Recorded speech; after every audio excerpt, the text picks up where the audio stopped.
Hey, what's up? How's it going? Hi, I'm Jackson Lanzing, and this is Saving Throw.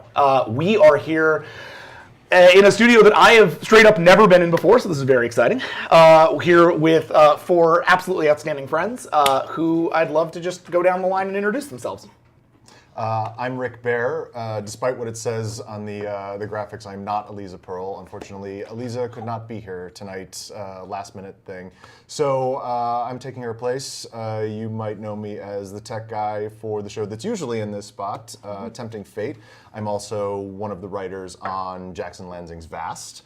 I think we're all involved in Vast in some capacity. Yep. And I'm happy to be playing this game. I literally have never heard of this game before about 30 minutes ago. So this is going to be really interesting. Which I think is the right way to hear about this game, which I'll be introducing after we get down with the introductions. Hello, I'm Jody Hauser. You might know me also from Bass, where I play Carr, and I'm also a comic book writer, writing lots of books, Star Wars, Gotham stuff, Spider-Man, Supergirl, etc. Hi, I'm Sam DeLeve. You might know me from the Geek and Sundry show Shield of Tomorrow, where I play Commander Janiel Rue, and I played Mirza Dolcet on Jackson Lansing's Fast. I also worked with Jody Hauser on Eric's TBD RPG. Woo! I'm Sax Carr. I'm the supervising producer of all the content you've seen on Geek and Sundry, including all the shows mentioned here. I was also formerly the GM and later, I guess, producer of Phoenix Dawn Command here on this channel, and a producer on this channel up until very recently when I handed my, not the literal hat, my theoretical hat over so that I could continue basically living at Geek and Sundry. So. As do many of us. Yes. I'm excited for the bunk beds. Yeah. Wish I could live there more, but swinging by soon for a fun visit. Oh yeah, something. Surprise, surprise. Yeah, we're not talking about that tonight though. Tonight we're talking about space murder. This is we're going to be playing a game called 10 Candles. And 10 Candles. Hold on a second, because I want to credit this properly. Come on. There we go. Okay. So 10 Candles is a game by Stephen Dewey, which he describes as a role-playing game of tragic horror. I think of it similarly, but I think it's actually really excellent to tell tragic stories of any kind. It doesn't necessarily need to be a horror story, though tonight's will probably end up being that. The cool thing about 10 Candles is that the five of us, are going to be working together to create a tragic narrative. At the end of this story, though each of you will be playing a character, none of your characters will make it out alive. The game is going to start scaled very highly in your direction, and is over the course of the game going to scale very highly in my direction. But we shouldn't really think about this the way that we think about a traditional RPG in terms of like winning and losing, or like the GM trying to kill the characters. While that is what's going on, you will often have an opportunity to do tragic things to your characters. You will have opportunities to make your characters go through death and destruction and sad moments, as well as moments of soaring triumph. It all depends on how you decide to rest the narrative when you have narrative control. The whole mechanic of the game, we're going to do this really simply, is based on 10 dice. Using these 10 dice, which are initially going to start in your hands as a communal pool, and then will slowly move to my hands over the course of the game, using these 10 dice, we will actually end up wresting narrative control away from one another. Each time you want to take an action that I determine is worth a roll, you guys will roll those number of dice, however many dice you have by that point. Based on that roll, you will be looking for sixes. Sixes. If you don't get a 6, if you get a 5, 4, 3, or a 2, it's not a success, but you keep the dice. If you roll a 1, that dice goes to me, it escapes your pool and is removed from your pool for the rest of the game. I mean, for the rest of that scene, sorry. You'll get it back in the next scene. If you roll a 6, even 1 6, that is a success. If, when we get into opposed checks where I am rolling against you, we are rolling to see who gets the same number, or who gets more 6s, okay? So if you get 2 6s and I get 3 6s, haha, I have narrative control, but you have succeeded, right? If you roll no 6s and I roll 1 6, you have failed, and I have narrative control. This is not a great situation for you. But if you say roll 2 6s and I roll none, then boom, you've got, you have narrative control and you've succeeded, and you get to do what you want with that. When it is a tie, goes to me, no matter what. GM gets ties. ha ha ha ha ha, bwah, ha ha ha. I can I see go why. to offenders. I can see why Jack likes this game so much. Power. It's very exciting. So, And by the way, thank you, Pakeni, for the sub. Thank you very oh much. yeah! Big subs. Very exciting. Greatly appreciated. Cool. Gonna I haven't oil done one that of these thing. where we get to call out subs in a long time. This is Yeah. great. Well, welcome you guys. Again, thank you to Stephen Dewey for making this incredible system. Thank you to all 4 of you for showing up to die. And now we are going to start the ritual of 10 candles. Here's the fun thing about 10 candles. There are literally 10 candles. Okay. Each of these 10 candles is going to be lit over the course of the next few minutes as we create characters. We're going to speed create these characters because they're going to die. So don't get too precious about them. They're just meant to die. So let's have fun creating them, do something cool, but let's not think too hard about it, and let's get to the game. Character creation works in 4 steps. First, we are going to roll out what we call our traits. Then we're going to roll out what are called moments. Then we're going to roll out what we call brinks. We'll get to those in just a moment. Counted to 4 so effectively 3 times, and then you were like, I know, and I really just screwed lost up. it. Yeah. I know. What's a card? Ironically, you could only count to 4 3 times. So take these cards. Take these cards. Take these cards. Why am I scared already? Take these. Yeah, Jody, take all the cards. Here you go. can I have one of those big fat macas? Yeah, man. Yeah, So here you Marcus. go. Big old fatty. Big old fatty. Red or blue? Red. There you go. All right. So, hey, nice. Hey, Vast call out. If you don't watch Vast, watch Vast. All right. So, Hey, thanks for the host, Geek and Sundry. Oh, yeah. yeah. That is- Thanks, guys. That is Awesome, thank lead mod Dinuba there doing that, I'm assuming. Thank you, Dinuba. Very, Thank very you, cool. Vanilla. Okay. So, all right. This is my first time running a 10 Candles game, so suffice to say, every once in a while I might trip up, but I'm going to try to do my best to make this work for all of us. Man, I hate those 10 Candles grognards who watch streams and like send them like, that's not how it goes. That's not how it goes! Yeah, there's like really hardcore Yeah. 10 Candles people, even though Yeah. the book is literally like, don't prep anything. Yeah, Don't and worry then about it, you're it's gonna all have to like fine. go on Twitter after and be like, listen, sometimes in the course of DMing, a DM will make the wrong 10 Candles choice. Hashtag your candles I'm are just gonna wrong. have to Mercer this whole thing. And I'm not rigging the rolls. All right, so here's how we do it.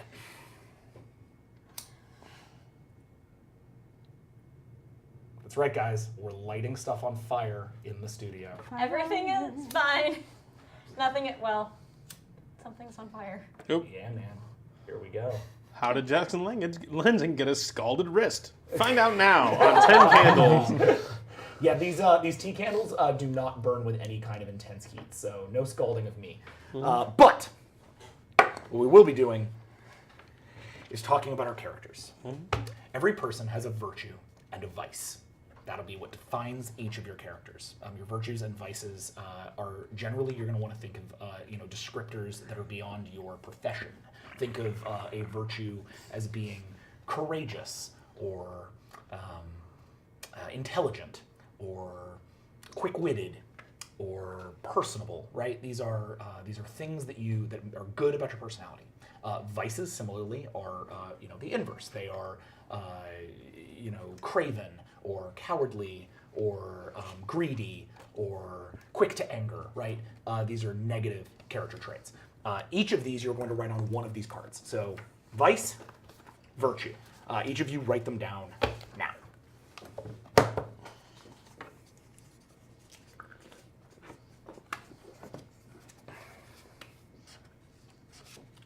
Are we allowed to run music on this stream? I forgot to ask that.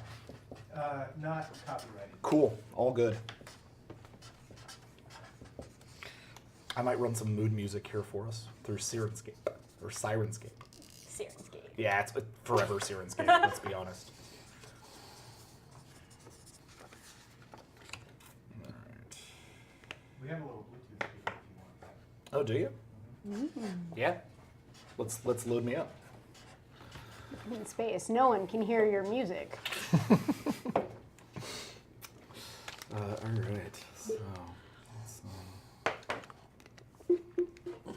thank you so much. hold for Bluetooth, guys. You're gonna use the Sirenscape, realistic science sounds catalog. That's exactly right. Nice. And they have like an ISS setting, so I'll just Really? Oh, wow. They have like a like modern NASA space station Oh setting. wow, I think. Yeah. that's cool. I've used Awesome. and if they don't, they have abandoned space station, which I use on Vast constantly. And it's just spooky noises, so we're good.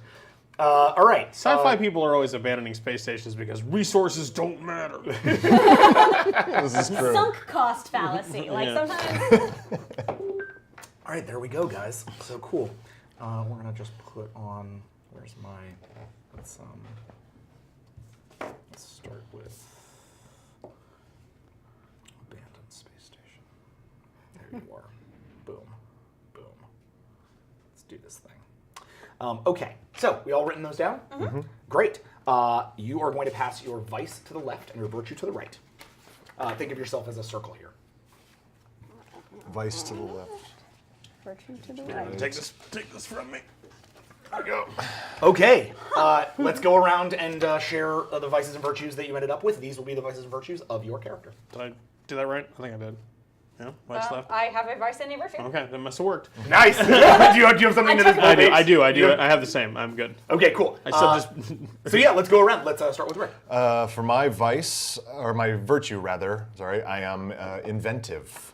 And for my vice, I am an addict. Oh, addictions are fun. I dig those. I In almost life wrote- and in game. Yeah, exactly. I actually almost wrote that one down. It'd be awesome if you all wrote down. We're all You're all addicts. We're all fighting over never the think same about power it. supply. My virtue is I am intuitive, and my vice is I am panicky. Nice. All right. All right. My virtue is that I am a tech genius. Somebody knew you real well. I have no idea what you're talking about. But my vice is selfish, which I'm a fan of. I'm excited for this. Nice. It's gonna be great. As vices go. My virtue is that I'm resourceful, and my vice is I'm quick to anger. Nice. Okay. Oh, I like quick to anger, especially because it compounds really well with some of the other things. Oh, that's funny. It doesn't. Yeah, this is play gonna even go great when I with do the thing. panicky. We'll figure that out. Okay. So next up, we've got our. We're going to talk about the module. So let me set the stage. There's so many modules on the ISS. Oh, don't spoiler me. It's cool. I've already spoiled myself. It's all good. Okay. So let's start this thing up. Come on. All right. Hurry up. So- We're not made of tea lights Oh here. my gosh. Yeah, fair enough. Okay. Where is the thing I literally sent my... There we go. Okay. 2 days ago, the world went dark. Or more accurately, the sun went dark, and the world followed suit. You saw it happen from the windows of OSOS, the U.S. partition of the International Space Station. It's OSOS. A strange and sudden plunge of the entire solar system into extreme darkness. As if dark matter consumed the sun, or perhaps an untimely end to the fusion reaction cycle, or perhaps a weapons test on Earth, it was unclear. An initial confusion led to radio silence from your normally chatty group of ground control operators. First, the lights on Earth gave some small comfort, but those too soon dimmed. Your last communication with NASA was 12 hours ago. It was 12 hours ago, coming through in only Morse code bursts. 3 words. They are here. The Russian side of the station, known as ROS, R-O-S, sent its last broadcast not long after. Again, in Morse. They fear the light. The solar batteries of the station are minutes from going dead, plunging life support systems offline. Your commanding officer, Kyle Kelvin, and the rest of the crew has not been seen since the darkening. You, the 4 surviving residents on OSOS, have huddled together in Destiny, the core laboratory aboard the station, to figure out what the hell is next. You are 4 of the most intelligent humans in existence. The world is dark, and, at least for now, you are alive. Time to find a way to keep it that way. So, I'm scared already. from this, we will build out our character concepts. For each of these, I'm going to need you to write down, and this won't be on one of the cards. This will just be. May I if you borrow don't a have card, though? yeah, of course. Thanks. Card for you, and then you both have booklets. Yes. Or it looks like you had paper in front of Oh, you. yes. Oh, I have But you know what? Here, each have a card for your concept. Just keep this and do not put it in with the rest of your cards. For this, I need your name. I need a look, just like what somebody sees when they first see you, and a concept. That concept essentially is whatever your job or position aboard the ISS is. A couple of interesting fun facts about the ISS, just to help you make this decision. The Russian and US sides of the ISS are kept on either side of a large, unpressurized superstructure, right? That essentially makes up the ISS. So when you're on the US side, you're either US personnel or you are one of an attributed Japanese or British personnel that exist there as well. The European Space Agency, the Japanese Space Agency, and the Canadian Space Agency all have labs aboard the US side of the ISS. ROS is on the other side of the ISS. It is about twice the size and deals specifically with Russian Space Agency or Russian Space Agency missions.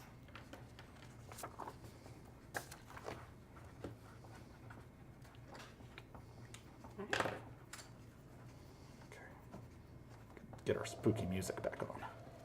Yeah. Some people who followed me on Twitter in the past couple days may know that I am a really, really, really hardcore horror wimp, and I get really easily scared. And I also get very immersed in role-playing games. This is a really great combo. I'm excited.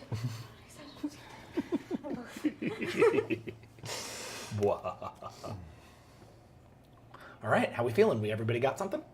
Great. Let's go around, and we'll go around the same direction we just did. So, Rick. Sure. I'm Alan Dorn. If you've looked at me, you would probably see like, oh, that guy's a scrawny nerd. And here on the station, I'm an astronomer. Nice. Is there another thing? Nope, that was correct. That's it. I just got to write this stuff down. Alan Dorn. Okay, Jody. I'm Victoria Parsons, a sort of no-nonsense blonde woman in her mid-40s, and I am an engineer. Okay, Patricia Parsons. Victoria Parsons, sorry. Okay. Space engineer. There's probably a Space better engineer. term for that. I like space engineer. So you have an astronomer. We have a space engineer, or, engineer. Yeah. Okay. And you're both NASA? Yes. Yes. Okay. I am playing Dr. Lenny Pikes. They are kind of scrappy, gray eyes, Mercer-length brown hair everywhere. And if you go on my Twitter, I just tweeted out the character portrait on hashtag 10spacecandles. What? Wow. Awesome. And you are a medical officer? I am a medical Or a doctor? doctor. Yeah. Medical officer in the Star Trek parlance. Doctor in the other. ISS. I Yeah. was just finding out when I Oh, went to nice. visit. They also call it a medical officer? Yeah. Brilliant. I love it when Probably NASA because of attributes Star Starfleet Trek. terminology. Zach? I'm Liam Connell. I'm Irish, so I'm with the European Space Agency. And I am a science communicator, so I'm here recording cool. videos to send down to British and English children about science and space. I'm a trained astronaut, but I'm mostly like a poet and storyteller and videographer. Love it. Awesome. Liam Connell? Mm-hmm. Yeah. I love that we've got an Irish guy on the crew. That always makes me happy as a fellow Irishman. Mm-hmm. Okay. So, next up, now that we have our characters, let's figure out what defines and breaks them.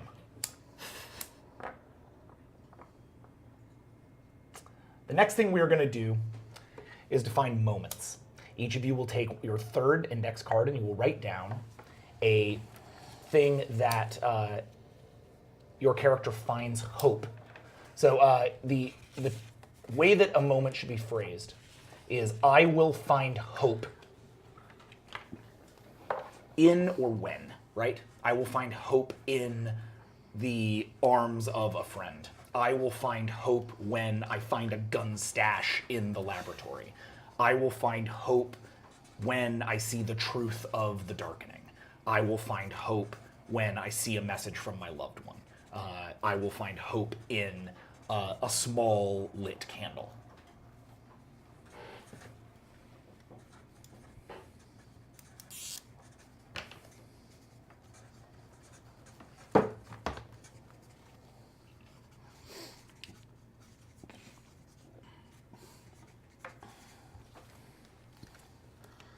So these candles that your fiance thankfully had handy in your house. Yep. Are they like 1 hour candles? Because that one, the first one you lit there already seems like it's well on its way.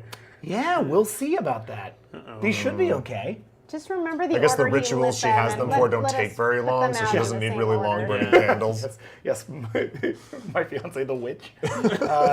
Yeah, we'll see how it goes. We'll see how it goes. Your fiance the candle merchant? Yeah. All right. So, you will find hope when? When I'm back on the ground. Right on. Let's see if we can make that Super happen. into the stars and space and everything, but once all the lights go out, just want to be back on the ground. Nice. I will find hope when I save the life of another. Nice. Very good. I will find hope in a message from my kid. Oh, I lovely. almost did that. I'll find hope when I can get a message to or from Earth. Awesome. All right. So you're going to keep that. That's going to be yours. All right. Next up, we are going to do my favorite part of this game, which is the brinks. Brinks are the opposite. Brinks are moments where you, over the course of the game, where you will lose hope. Brinks are essentially determined by the person to your right. So, for you, we're going to hold off on what that means, right? But for Jody, for Sam, and for Sax, you will each be writing down a thing that you have seen the other person do. I have seen you blank. And this is, I will make sure I have this correct, but yep. So I have seen you kill. I have seen you drink. I have seen you despair. But this can also be as specific as I have seen you sleeping with the medical officer, and I think that the two of you are both evil. I have seen you do an incredibly specific cocktail of drugs that I know is going to eventually kill you. I have seen you speaking to them, right? This can be absolutely anything, but when you write this and you pass it along, this will become a moment over the course of the game that will act as a secret or a reveal for your character. It'll also be the last of these four things to sort of come into play. I'm passing to the right. You were passing to the right. Am I passing to you? I'm sorry. Yes, I was. Let's pass to left. Okay. We'll pass to left. I need a new card. I type it out on last one. There you are. Thank you. And then with me, I will be writing one for Sax, which is they have seen you All blank. right. This is something that the monster or the nefarious force, which we will create together, has seen you do. On the flip side, So who am I writing one? you will be writing one for me, which is you have seen them blank. This is your first opportunity and our sort of initial opportunity as a team to define the monster. You have that opportunity. And that can be as vague as I have seen them and they are beautiful to I have seen them and they are government scientists and they have put us inside a holodeck and now we are all part of a simulation, right? Fit that on a card. You can do whatever it is you like, and then when I take that, that's going to be a thing. Now what you got to understand is that is now something your character knows. Okay. So once you do that, that's a secret that your character is holding on to, and you have to play that forward. Does that make sense? Yeah. Okay. But you can also choose to tell the rest of us. You absolutely Possibly. could. Right. Yep.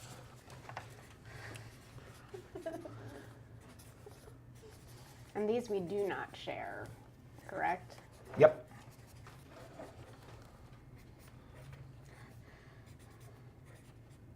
I'm fine. Everything's fine. No, it's not. All right, Jody, everybody. no. One down. Couple more minutes. We'll get this read. We don't need this minute.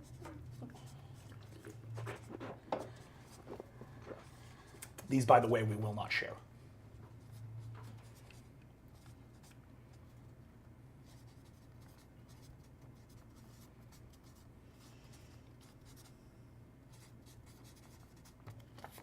Okay, here we go. Pass along.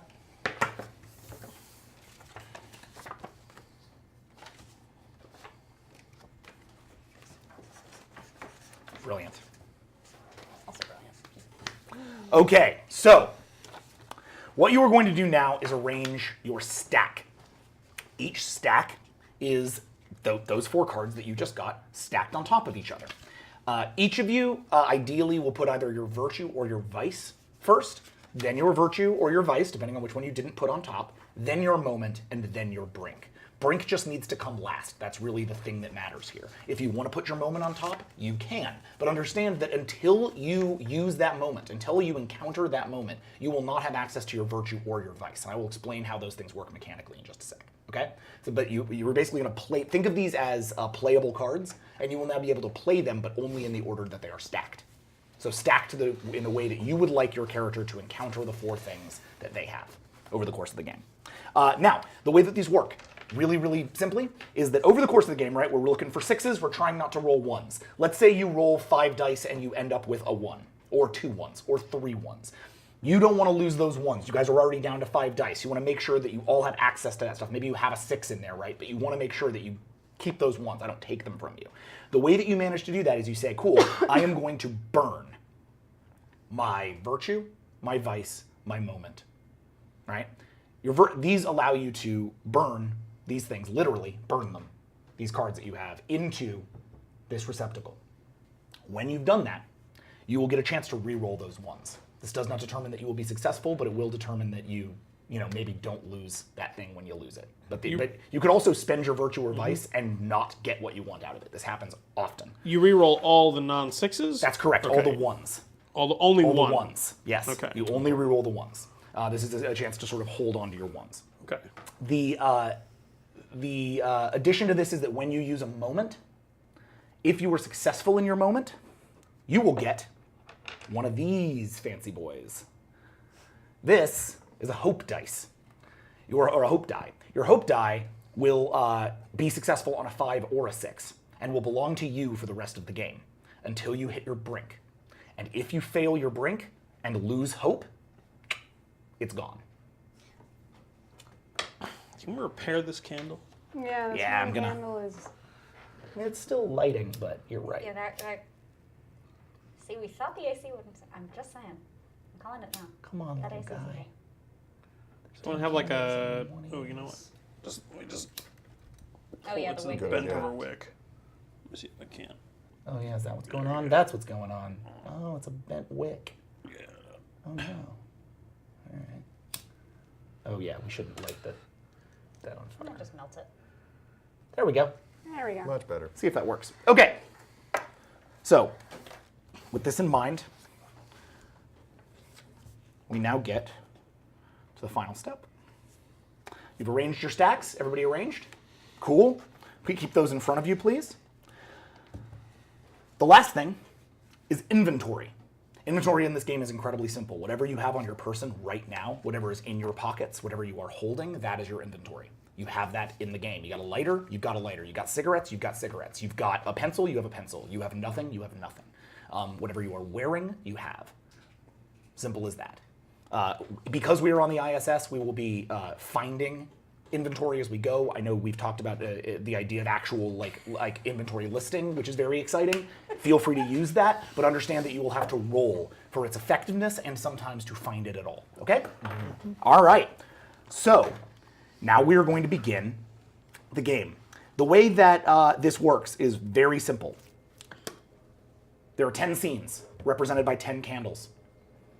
As each candle goes out, so too does that scene go out. If a candle goes out, that's the end of the scene, period. We blow on the candles, whatever, that's it. Scenes go until you guys have failed in a roll. Any failure, okay? But as long as you're succeeding, you're fine. Every time a scene ends, I will receive one of these dice into my dice pool. But at the start of the game, all 10 dice belong to you. Our dice pool equals the number of lit candles. That is correct. And at the beginning of each scene, we will be given, this guy looks like they're becoming a problem. Let's, These candles want us to die. thank you. Why? We're still really nice so far. Can also probably take some of this wax and pour out if it's becoming a problem. But we'll see. No, that exposes more of the wick. All right. And then it burns down. Oh, and then fair my back enough. cleaner. Okay. So, you ready? We've got to light the last candle, too. I think. We do. Yes. First, I'm going to pass out this map of the International Space Station. You'll be limited Cool. by the actual modules in the actual Don't set ISS. your map on fire. I have descriptions of all of these if you want to know what they are or what they do. And as you guys go through them, we will literally be going through the ISS as it is actually built and designed. So we'll learn a little today. So the yellow indicates stuff that's outside, right? Yellow indicates things that are, that are outside or straight up not pressurizable. Red, like the truss system, is unpressurized superstructure. All blue places are pressurized and thus habitable as long as life support remains or you are in a suit. Though, of course, you can go into unpressurized areas in the suit as well. All right. And at the beginning of every scene of 10 Candles, we repeat the same thing. I have a call. You have a response. The call: these things are true. The world is dark. And your response: and we are alive. So let's all do that to start off this game.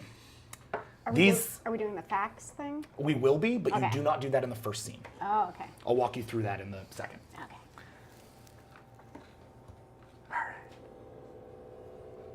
These things are true. The world is dark. And We are alive. We begin in Destiny. Destiny is the U.S. laboratory, the primary research facility aboard the ISS. It handles all U.S. payloads. It's been here since it's been here for quite a long time, and since 2011 has actually not been run by NASA, but has rather been run by the Center for the Advancement of Science in Space. It has many payload racks filled with environmental systems, crew daily living equipment. It's the mounting point on the truss structure, so it's the most stable part of the ISS in terms of its actual attachment to the superstructure. And for now, it has been where you have taken shelter. Again, the rest of your crew has disappeared. All the members of the various international labs have disappeared. Your commanding officer has disappeared. The sun has disappeared. Alan, Victoria, Lenny, Liam survive.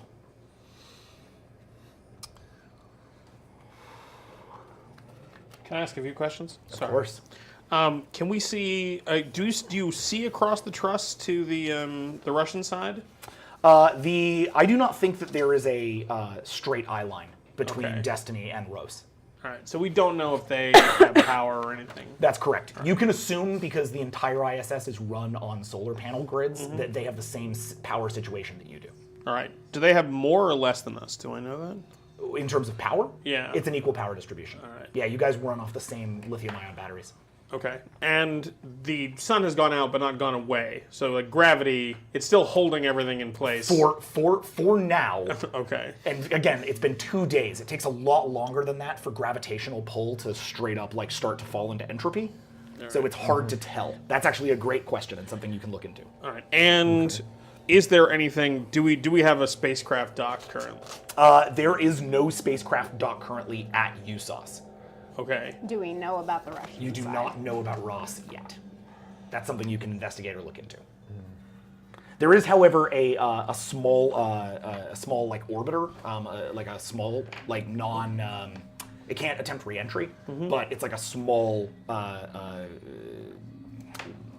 maneuverable craft that allows you from the USOS docking point, which you'll see at the very, very bottom of the sheet, over to Ross if you did want to try to get there. How many people can it fit? That's a great question. It can fit 2. That's not good.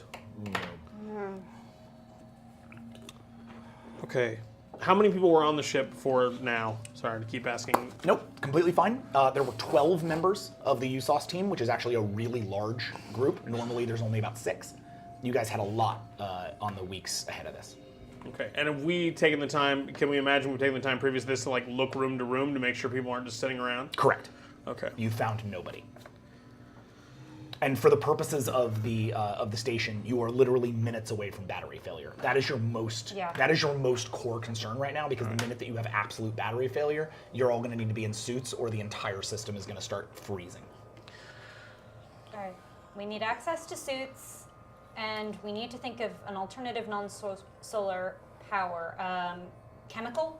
Mechanical? We need to inventory what chemicals we have on board. Should we be taking some of the batteries offline?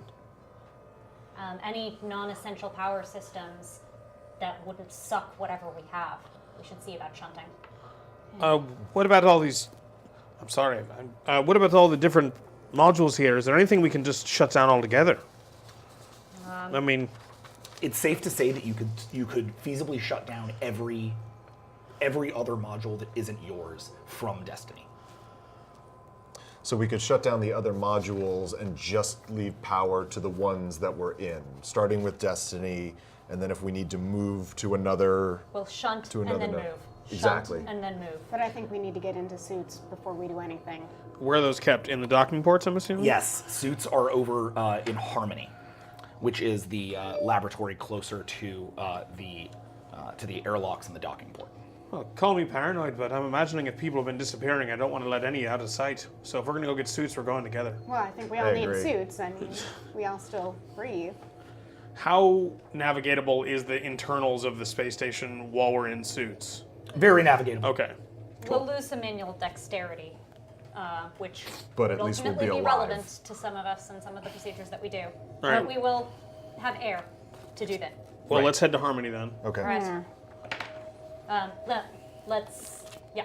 Then we can start shunting. Yeah. We can't shunt before we don't have Right. to worry about our air supply. Right. Let's go. Okay. So you roll. You're rolling over towards Harmony. In order to do this, you have to pass through a 0G sort of corridor structure that you all are essentially trained to do this. This is not a huge concern. You float through and find yourself at Harmony. Harmony, also known as Node 2, is the second of the station's node modules and is the utility hub of USOS. I'm sorry, USOS, not OSOS. I screwed that one up. Essentially, it has a lot of your electronic power, your electric data, and acts as a central connecting point for several other components. The other European places are all essentially on the side of this. Columbus, Kiko, which are these foreign laboratories. These are all there. So Columbus, which is your home base, is just off to the side here. Gotcha. For people who want to follow along with this, by the way, the Wikipedia article on the ISS does have the same map that we're looking at. Very, very useful. Set. In fact, pretty much everything I'm doing here is from Wikipedia. Thanks, Wikipedia. And then the shuttle orbiters, which are the shuttle orbiter is the thing that you can actually use here. That is docked with the ISS here. What kind of power does that take? That has its own batteries. Well, I mean, that's something to consider, right? Yes, but we also don't necessarily want to lose our only way out of here. As you, there's not like a full shuttle orbiter, but there's a small vehicle. As you enter into Harmony, the first thing you realize is that it's starting to glitch down. Right? There's a certain sense of like this thing is starting to run down to its like lower level power systems. Wasn't kidding when it said we're minutes away, and now you're maybe a minute away. Whatever you're going to do on electric needs to be done quickly. All right, well, we can get the suits together. If you can take Kibo entirely offline. Yeah. We don't need that. If anything, I mean, and we only need Columbus if we end up finding something that we're going to do tests on. And I don't think there's anything to do tests on. It's just dark. Yeah, we don't Yeah. have. We can get into the suits once we have shunted power. There will be enough oxygen to get us into our suits in the interim, even if not everything is powered. Yeah. Oh my gosh, I forgot a thing. A really important thing that now we're going to do. No. Oh my What? gosh. No. Yes, I did. No, but it's really cool. bet. So we're gonna take off the music so that you guys can do this. All right. and I'm actually going to disconnect from the Bluetooth altogether. Okay. Messages. Yep. One by one, you are each going to record messages. These are your characters' individual profiles in terms of where they are coming from, starting now here in the game. You are going to record each of these. The game suggests that you record each of these like in front of each other, like we pass this around and we each do them. I really like doing them in private, but because I just think that's a lot more interesting. So if you guys are cool with disconnecting your microphones and just stepping off the set for a second, or this might not be entirely feasible, but like Yeah, if let's we do it can- just so the audience Dom can hasn't see. started Yeah. looking at us like we're Yeah, he's looking at me like I'm terrible crazy. yet, so- Yeah. No, we're good. I think we're good. is it feasible to manage you out, yeah, or is we it? can- I'm not trying to be a dick. I'm just trying to make sure that we Really, get I this thought. done. No, you're not trying to be a dick. You're just trying to murder us, but you're not trying to be a dick. Yes, that's correct. Right, those are two We're just good at things different without things. trying. So here's what I'm going to do. I'm going to start this with Rick, and then we'll move around. All you got to do is take this phone. You're going to press record, and then record a message. Right now, this can be any kind of message. This can be a personal log. This can be a log to people back home. This can be a moment for yourself. This can be anything. But I just want you to speak it aloud into the recorder. Okay. Make sense? Yes. And I'm sorry. Are we doing this? in front of Ideally, everybody? I'd like to do this. I'd like to do this in private. Okay. So that we can reveal it later on. So we're gonna take mics offline one by one, and we're gonna do this thing. Can you guys pause, Yeah. please? We can actually. I can actually blow them out and relight them. That would be. Yeah. Thank you. The cruelest God is merciful. Yeah. I definitely don't want Now. us. I know that I put us in a bit of a wonky position by forgetting this, so I want to do it right. This is what happens when you run Sax is a game for recording the his first time. message. He comes back. We've all died. Yeah. Never be afraid to second guess yourself when don't- you're in a really in the beginning stages of a game. We don't die from candles going out until the very end. So, Indeed. Yeah, or until Yes. in general. Well, Yeah, nothing kills you until something kills you. Like Yeah. this game, and that can be you or that can be me. The only time that the game actually forces death is in the final round.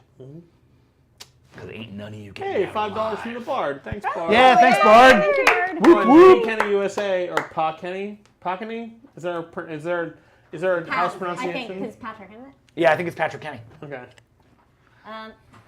Real quick to talk about the other resource that I was that Jackson Yeah. was alluding to while we were talking about.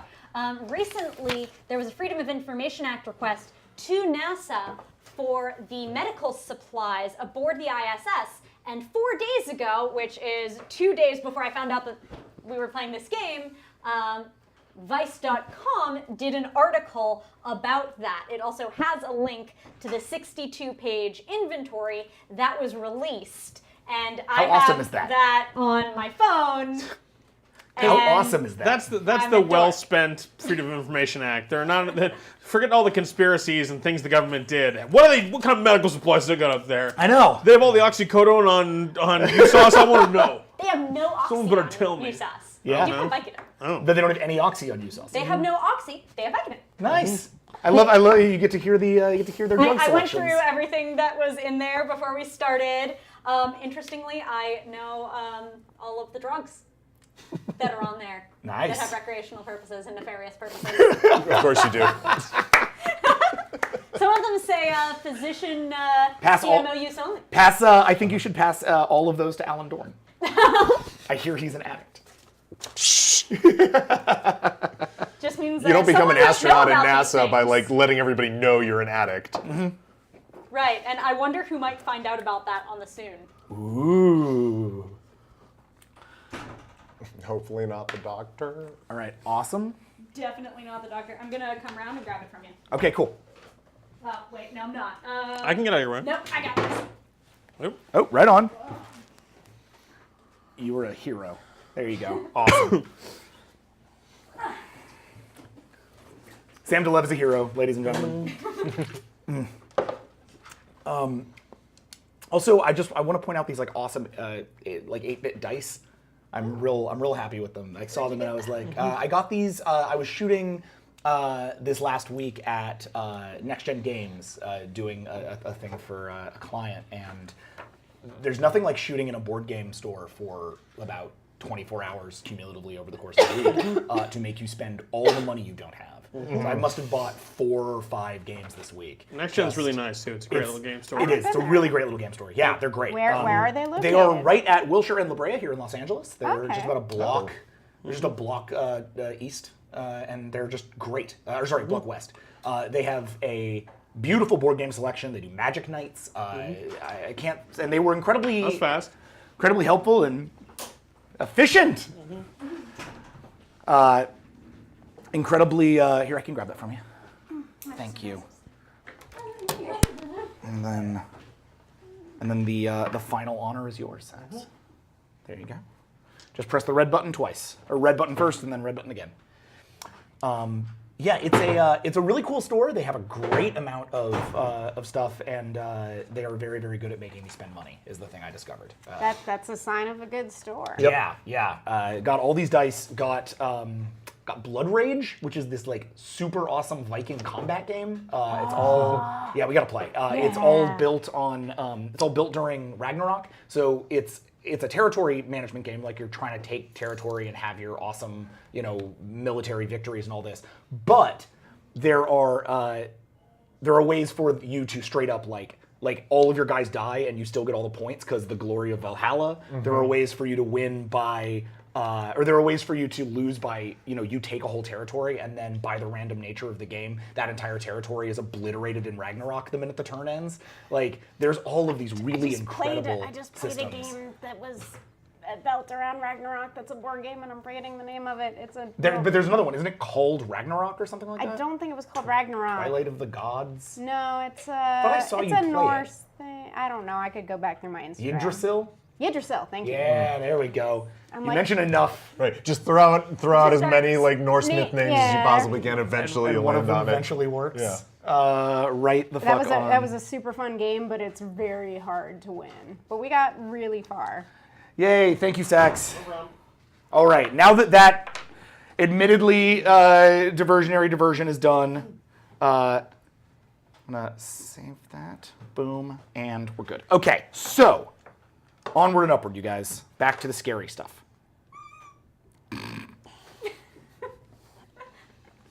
Sam's favorite thing, back to the scary stuff. All right. Oh, thank you, D&D Donuts. Thank you. Oh, awesome. Thank you, D&D. Yeah, thank you. Bluetooth on, Did my JP fear amuse you? flip. All right, and we're up. Yay, yay, yay. Okay, cool. Here we go. Relight your candles. Yep, Yeah, that's yeah. where I'm at, but I'll do that as you guys play. Yeah, Trying to just stand check these them wicks with- up a little Oh yeah, bit. that one's So hard to get into. I'm gonna take wanting to this now. bend again too. Ooh, what is that? Goldfish. A lot of these are. Yeah. That's cool. We'll figure it out. Okay, so you guys have gotten to Harmony, and you were just starting to divvy up the idea of grabbing the suits and also dealing with the electrical systems. Go right ahead.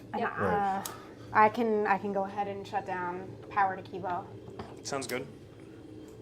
And I'm guessing I'm gonna have to roll. You are for definitely that. going to have to roll for that.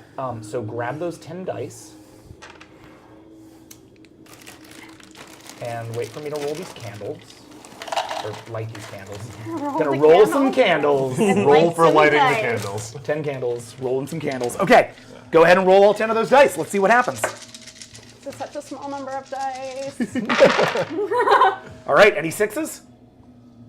No. Jody! But no ones. No ones No either. ones. But no ones, but No, no sixes. So, the first a thing lot of that's threes. the first thing that's going to happen here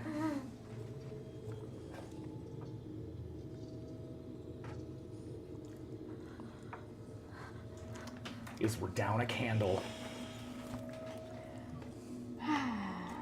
Which means Oh, that was a lot. That wasn't the right switch.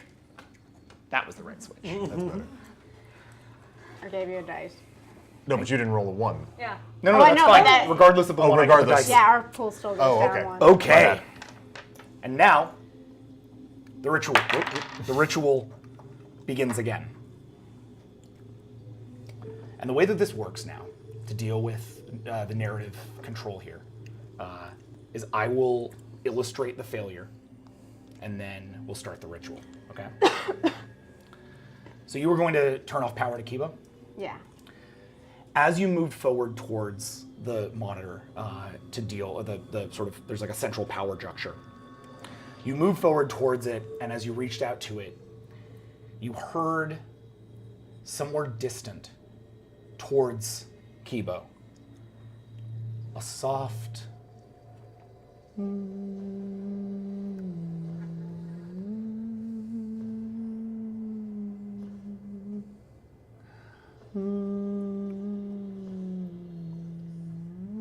you stopped just as that sound began, and suddenly the lights all around you went dark. These things are true. The world is dark. No, not yet. Now here's how this works. Sorry, I'm breaking the tone here for a second, but it's important that you guys get the sense of this. We are going to go around. We're going to go to the left. And each of us is going to say a thing that happens. This is the narrative control we're talking about. I will tell you a thing that happens. I'll pass to Sax. It'll pass to Sam. It'll pass to Jody. And with each one of these, it'll be for the number of candles still lit. So we'll pass around at this point 9 times. Okay? And you'll be able to say anything you want. We find a way to turn the power back on. Or we find a medical supply kit. Or we go to this part of the space station. Right? And this will all set up the next scene. Isn't the last one? And the last one, which is 9, 9, yeah. so we'll go around 8 times. And the last one will be all of you saying, "We are alive." Okay. So this much is these things are true. The world is dark, and now so too is harmony entirely. The power is inoperable. There's a list of experimental payloads here that none of us were aware were docked. I was standing right next to the hand crank mechanical flashlight. We did manage to get our environmental suits on. And then I discovered that the suit that I'm wearing has a small tear in it. The tear is clearly not wear and tear. It is intentional. It's 5, I think. That was 6. Was 1, six? 2, 3, 4, 5, 6. Oh, Jesus. 6. I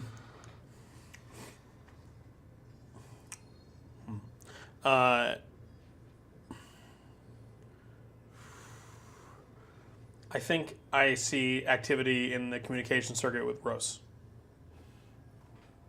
Pink medkit is stored here. Ooh, what's the pink med kit? They are color-coded, and so the pink med kit is the one that has primarily the surgical equipment, including the scalpel. Nice. Okay, so that's 8. And the last one, all together. And we are alive. Okay. Harmony is dark, but you've managed to get your EV suits on. With the mechanical hand crank flashlight, you've managed to illuminate the now slowly darkening and freezing Harmony with enough light that you can see the pink med kit and a communications pop from Rose. Even though essentially the communication systems here are on the very, very backupest of backup power. Go ahead. Did you hear that? Did I hear the weird singing or the communication The from weird Rose? singing. Both. Okay. That's just me then. I mean, we looked there. We looked for everyone. I don't know how they. We got that Morse message from them. But what's they? It could be the rest of our crew. It could be Kelvin. But if they were trying to, I mean, if this crew was not on the ship but was still alive, they'd have to have taken their EV suits. Are they still here? All right. Oh no, the EV suits? Yeah, Yeah. all the EV suits are here. Which, So why don't you just put on one that's not torn? Oh, wait, they're all... Oh, okay. Well, then I guess... All right, well... Because it's freezing now. Right, it is freezing now, so I would have to scramble to get into a working EV suit. That's true. It's going to be much riskier to do that than to try to patch the suit you have. Which would you rather do? I would rather switch to a functional suit. Great, roll for it.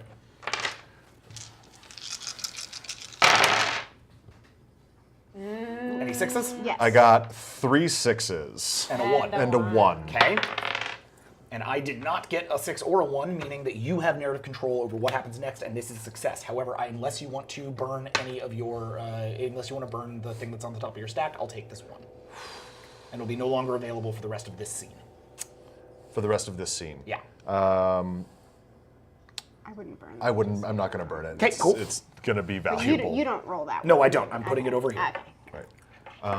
So yeah, go ahead. What Okay, happens? So I notice the tear in my suit as it starts to get colder. I can see the air escaping from it. So I quickly, while I still have body heat, take off the suit, discard it, and quickly check the other ones, make sure I can't see any holes, and get into one that looks intact. Awesome. Love it. Well, there's got to be on-body oxygen supplies and power on all the other suits. Can we cannibalize those suits? Should be able to. Sure. All right. The systems are relatively simple to fix and jury rig. Parsons would be the person to do that, as she is your engineer. And what's the idea? You're trying to basically put more oxygen on your suits? Yeah, Is that or- the More idea? oxygen and power, just to have backup, even if they're not. Or we're at not least utilizing remove- right Strip them now. from the suits so that we can hot swap. Yeah, Makes sense. Exactly. Love it. I am done. I'm gonna burn. I'm gonna burn. Okay. All right. I'm gonna burn intuitive because whatever is not seeming to work right off the bat, I'm an engineer. It's what I do. Okay, awesome. So you're going to light that using one of the candles, and then light that, and then put that as it burns into the little reliquary there. All right, there we go. And with that, intuitive is a burned mechanic for Jody. Nope. Oof. All right. Well, So- that scene's over. So. Yep. So there's nothing, and as that burns, I'm gonna just stop trying to do things, guys. so too does another candle.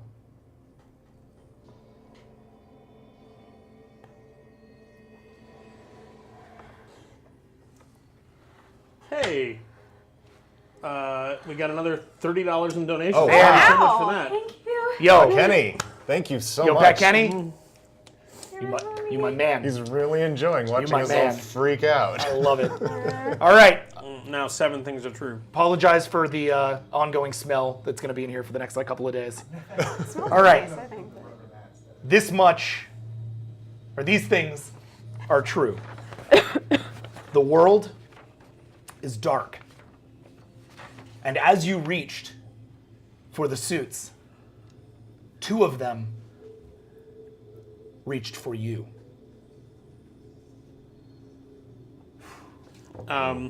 Oh, and actually, we pick up where we left off on that stream. So you were the last one. So it's you. So it's me. No, no, I no, didn't. it's I you. you went to didn't, last right. one. It's Jody. We run to Columbus. Or rather, float to Columbus. Float to Columbus. We float as fast as we can to Columbus. In Columbus, we find a powered-on laptop.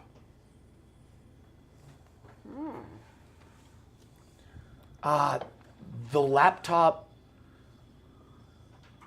is glitching between its normal PC OS and a black screen, and whenever it's on the black screen, you can hear the singing.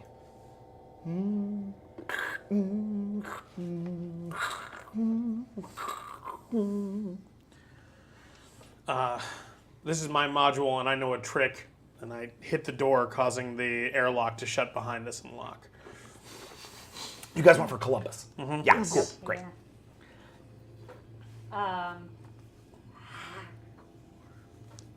Can I pass? Actually? Yeah, sure. Yeah, I'll pass. Sounds deserting. We find a toolkit with several heavy enough implements that could feasibly be used as weapons if need be. Maybe not the best weapons, but it's something. We? You? All of us? All of us. Okay. One toolkit with enough implements for all of us. There's only 4 of us, so. Right. It would be a pretty sad toolkit otherwise.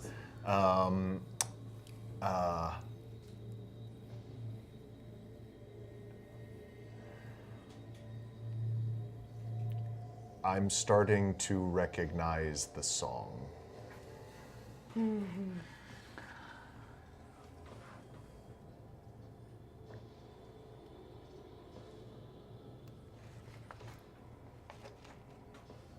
And then a hand lands on your shoulder, Liam. Gripping it tight. That's it, unfortunately. And here's where it comes together. And We are alive. I didn't get tools from you. We just found the kit, right? Yeah, we found them. We haven't necessarily distributed them yet. All right. I'm going to try and basically reverse judo flip myself in low G. So instead of throwing this person over me, I'm gonna throw myself over them, kicking off the wall. Okay, right on. Roll for it. What do we see while this is happening? So looking back behind him, the hand that you see gripping, all you can see, because it's the place is entirely darkness except for the flickering laptop screen. So all you can see is the hand itself distancing off into the darkness. You can see it to about here.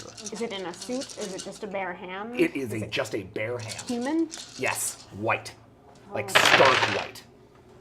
Well, there's the success. Sax, no. But I'm gonna use resourceful to reroll my ones. Okay, burning resourceful. Yeah, so I going over. Yeah, it's a good move.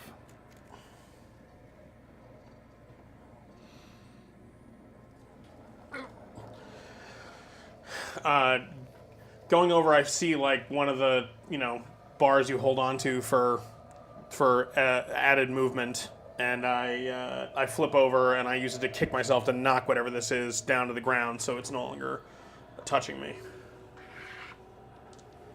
And we're 6 free. Do you want to roll against that? Sure. But I can't. It's 2 6s, right? Yeah. Yeah, you're good. Okay. I thought So- guys went to. They do, but I just rolled 1 6. Okay. Yeah, but yes, I could have tied. Yeah. So I have narrative control. At this You point. do. Okay, so I'm ready for it to be one of them or something or who knows. And then, rather disturbingly, it is the head of the European Space Organization, long dead. It's not really clear how he was able to reach out and grab me, but it's just basically a corpsicle that grabbed my arm, or I thought it grabbed my arm. I'm not clear on that, but I've knocked it to the ground, and it sort of bends weird and stays frozen there. Okay, that wasn't.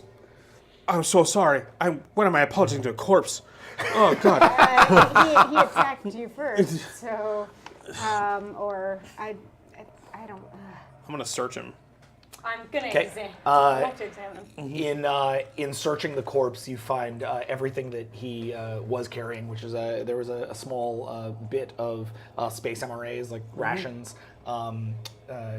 essentially just freeze-dried food.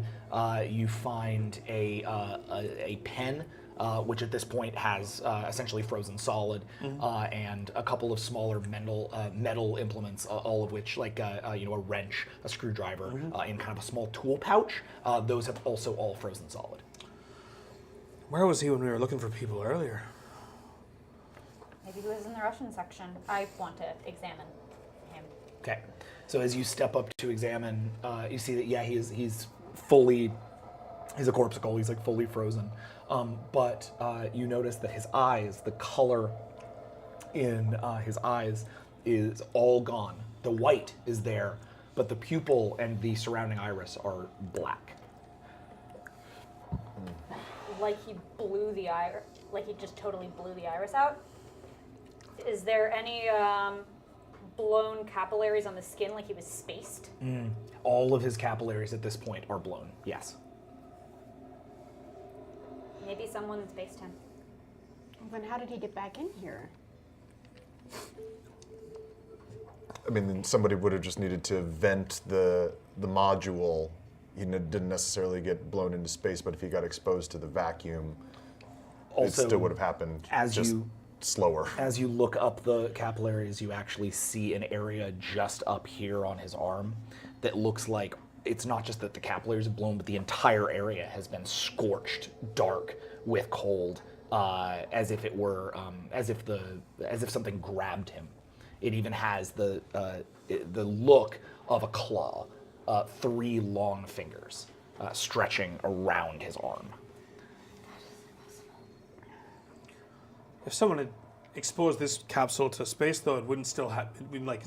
It's not exposed now, right? I mean, it's not much better, but it's not exposed now. It's not exposed; it's just down on life support. He might have floated from a different section, but through destiny, through harmony, And whoever did that, I mean, it wasn't one of us, so unless they died in whatever they were doing.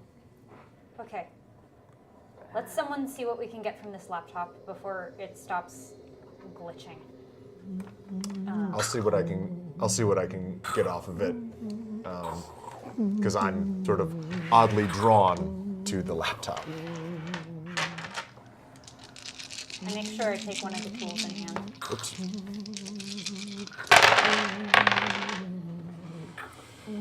I got a 6 and a 1. Okay, so narrative control is yours. Okay, so I try messing around with the laptop, see if I can get it to just show the normal OS, and I can't get control of it, so I try to just power it down. So I remove the battery. I figure, if the laptop doesn't work, we can at least use the battery for something. But the laptop doesn't turn off. The only thing that has. Is it? We have to check the oxygenation. This has to be a hallucination. We can't. And it's Is getting it louder. connected to something? I mean, There's nothing. There's no external power. There's no power for it to draw from in but the that's station. the same. That's the same music we heard before. Yeah. Coming out of the speakers? Yes. Can I find headphones? You can look for them. Yeah, that's a roll. Oh.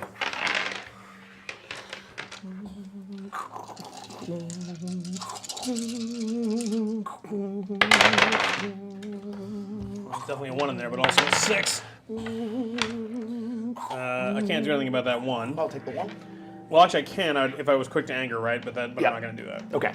It's just 1. Did you beat me at all? Nope, I did not. You are good. All right, so I find, like in the personal bunks there, I find a laptop, or I find a set of headphones, and I pull the headphone jack and plug it into the computer, and then I cut it at the emanation point, so it has nowhere to play out of. And it stops. Thought I'd quiet it down for a second. That Gotta helps. say- Thank you. I've heard a lot of songs in my day, but this is by far the worst.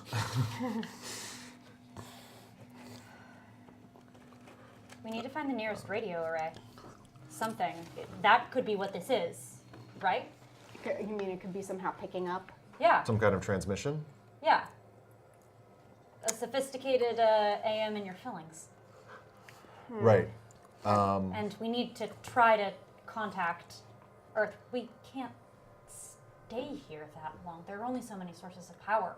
I know, but I mean, we don't even. So we need to figure out what we need to get Yes. out of here and get to Earth. What do we know? We think there's something in Harmony, which ran us in here. But there's still power and air in Harmony on those other suits. And, theoretically, the manifest that we found of all the various experimental projects, which might also contain power sources. So maybe we have to fight our way back into Harmony. Or we can go out and around, but I suppose opening the doors is 6 of one, half a dozen of another. It's just as bad in here. But out there, you can slip and fall into space. We don't Whatever actually was have any there. direct way to get out, correct? From Yeah, where we the are? only other way to is get back out into is Harmony. literally in the external payloads, which are very, very tight areas, generally containing most of them aren't human sized. They're like sample racks and battery racks and things like that. Right. Columbus specifically, actually, since I really like keeping this in fact, Columbus is a genetic research laboratory filled with biology, biomedical research, and fluid physics experiments. A lot of its deals are about quantum mechanics and cosmology, meaning that you have a ton of really high-level computing modules built into Columbus, most of which right now are completely offline. That said, you do have a bunch of sort of larger, let's say person-sized biological containment fields, or biological containment units. They're essentially just big metal canisters that you can open up and close, and they themselves can pressurize to a small degree. These could work as as a travel module in a pinch, but they have no propulsion. So however you send them, you're sending them in a one-way direction. Well, we got all these tools. How about we fight a bunch of random strangers in a hallway? I mean, Even something it there. could be our, it could be like the corpse that you. This could just be hypoxia. Either way, Harmony is the place to go. All right, I can reopen the door easy, but then we have to make, and this is gravity off altogether? Yes. All right, so we're gonna have to go 0G down that hallway into Harmony. Mm-hmm. You have the flashlight. I'm gonna pass out the tools I found, the biggest and heaviest. Mm-hmm. Okay, so you all pass out tools to each other? Yeah. I'm gonna keep the laptop battery that I just picked up, and we also have stuff from the other suits. No, we have- didn't get that. Oh, we didn't get that. Yeah. Right. That's right. Okay, so you guys get your stuff together. You get up towards the door. Liam steps up to the door. Next is Alan, then Victoria, and then Lenny with the Dr. Pikes with the pink case. Did I see any other med kits because this is the biomedical section? Do you want to look? Yeah. Go for it. Yeah. Yeah? Yeah. Wow, nice. Look at that. No 1s and a 6. Yeah. All right, and I'm only going to roll these 2 against you. I also have a 6. That means you. Ties go to offenders. Well, that means you have narrative control, but. Correct, But I but it did. is a success, Yeah. and the scene doesn't end. So, you look and find another measure. Feel free to tell me which one of those it is. Yep. I think I want the purple kit. Okay, which is? A lot of generic meds, including some antipsychotics, Oh, cool. Nice. which seem to me to be a useful thing right now. So you some find- things that I can knock people out. Also some stimulants. A lot of useful pain relievers. So you find a whole bunch of antipsychotics and stimulants, and as you're going through them and getting them, essentially conglomerating all these med kits into a single med kit that you can Mega kit. manage with, you get a look at some things that I know exactly which med kit you that are Yeah, very this is the one with exciting. the Vicodin. You've spent a couple of times sneaking your way into Columbus when no one was looking. Right. So you know So what there may be some missing what they pills have. in that kit. You know what they have, and you want what they got. Okay. So as you put all of this together, you get up to the doorway, and you open the doorway, stepping in back into the cross node into Harmony. I got the light up. Yep. In the light, you can see the room arrayed once again with the static, unmoving spacesuits. They don't seem to be moving as you step in, or as you float back into Harmony. Now, did we get a good look at which ones of these moved Yeah. before? You can't tell if they've moved at all, but the ones that were, the ones that you think were the ones that moved are standing exactly where they were, their arms down, their masks I'm going up. to just jab one in the chest, like to just see With the metal piece? Yeah, just to see if it seems like anything's in there, or to see if it reacts at all, and... Sounds good, roll.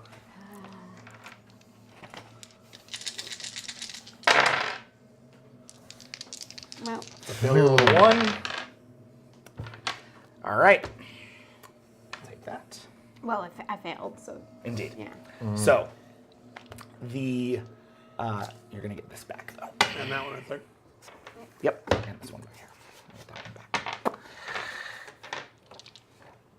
one back. These things are true.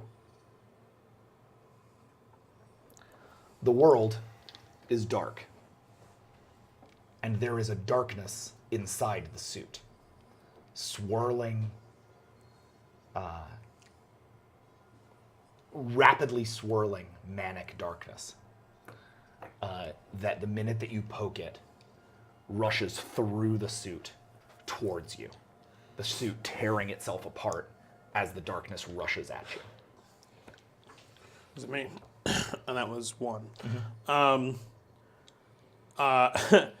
Seeing this, I lose my nerve and quickly push myself off towards Destiny without thinking much of it. Okay. I see nothing. You see nothing. I am scrambling toward the docking port, just not necessarily thinking about it. I'm just trying to get away, and that's just the direction I'm heading. And remember, you don't need to necessarily say exactly what you do. You have control over the Yeah. entire party and narrative here. Okay, so 1, 2, 3, 4.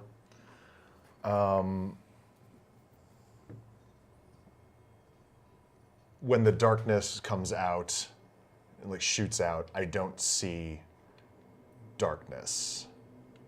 I see something beautiful and full of color, and I hear the song, and I don't do anything but watch.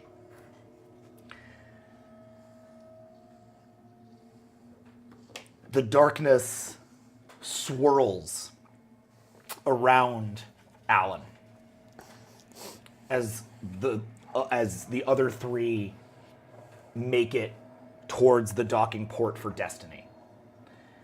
It swirls around Alan, singing louder and louder and louder,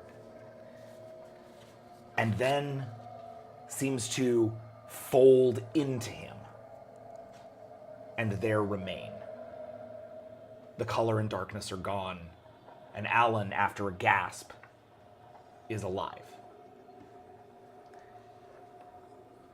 That was 6, right? So, and lastly, And We are alive?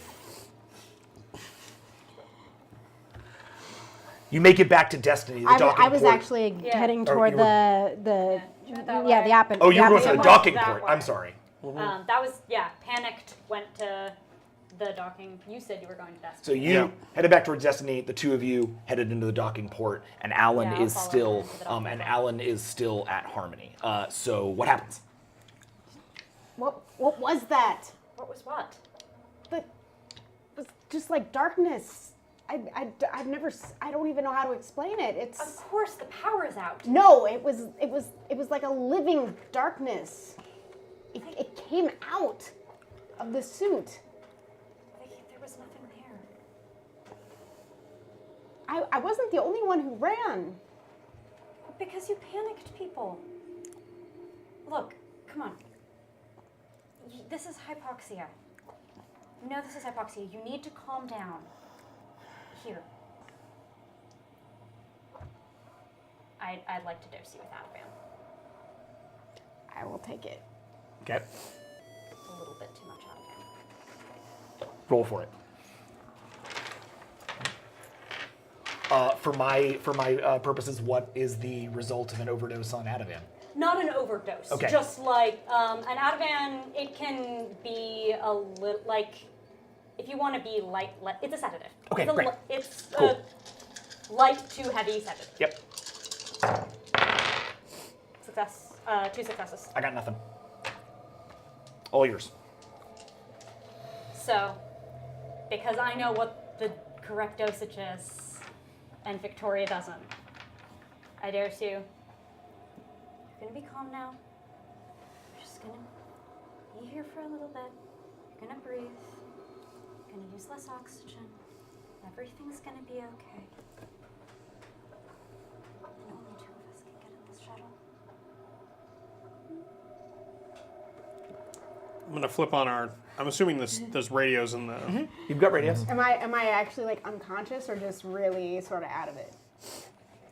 I'll let you pick that, so you're a gonna player and be- have agency. Really sort of out of it, but still. Great. I'm just like, Yeah. Doing like a pastiche to the way that I basically like introduce myself to the kids, like coming on the radio, like, "Hello, boys and girls, it's me, Mr. Space. It's Liam Connell, broadcasting live from the International Space Station, and I'm over in Destiny, and we are fucked. Anyone receiving me?" hello. Oh, that's not uplifting. It's Victoria. I had to dose her. She was losing it. She's going to be okay now, but she needs to rest.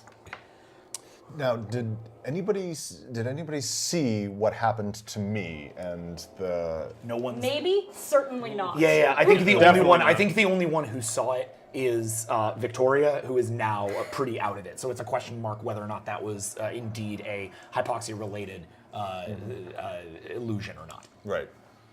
Okay. So I chime in on the radio. I think our top priority needs to be getting back to Earth. We need to find a way off the station. Are you okay, Alan? I'm fine. You seem a little out of it. Drugs. She panicked. Look, Seems like the only chance we have of getting back is if there's something that can get us home over in Rose. Because there's nothing here. Well, we've got pressurized suits. We should make our way over. Where'd everyone get off to? No one followed me up here. I'm pretty alone here in Destiny. Docking port. What's the name of the point-to-point shuttle there? PMA 2. I don't have a good name for it, so let's just call it an orbiter and leave it at that. All right. If it's call it your... PIMA. PMA for the talking port. Yeah, sure. Why not?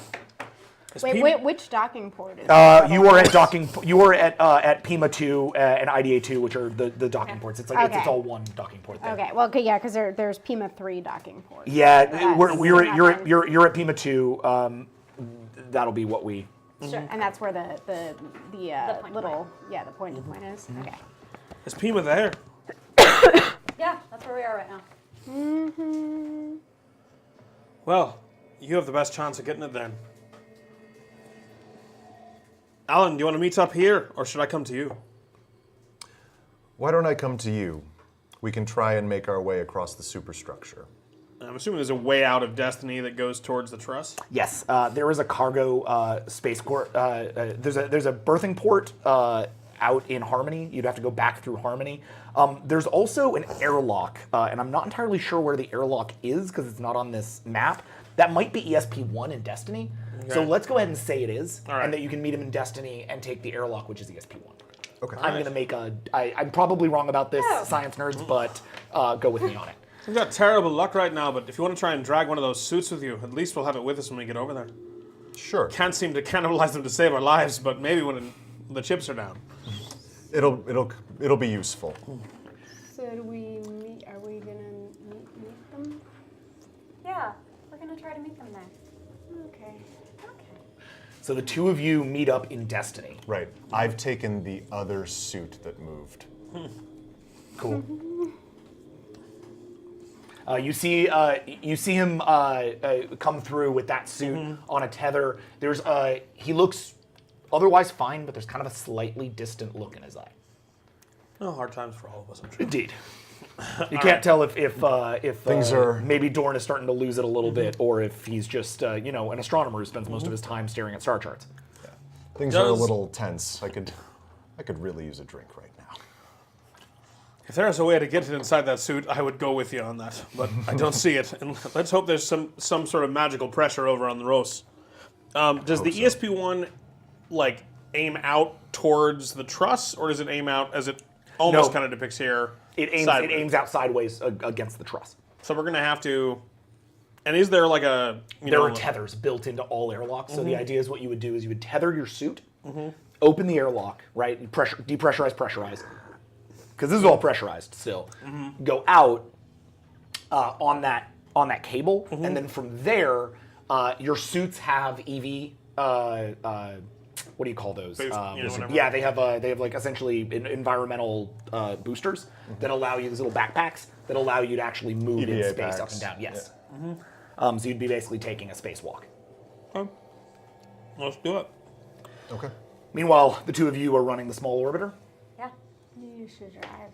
Yes, I should drive. Victoria is normally the person who would drive something like this. So Dr. Pikes, go ahead and do a roll for it. And Victoria's going to take a little nap in the other Yeah, you seat. just sleep it off. It's dark times for Dr. Pikes already. I love it. Not a pilot. Okay, so double ones and no success. Would you like to burn anything for this?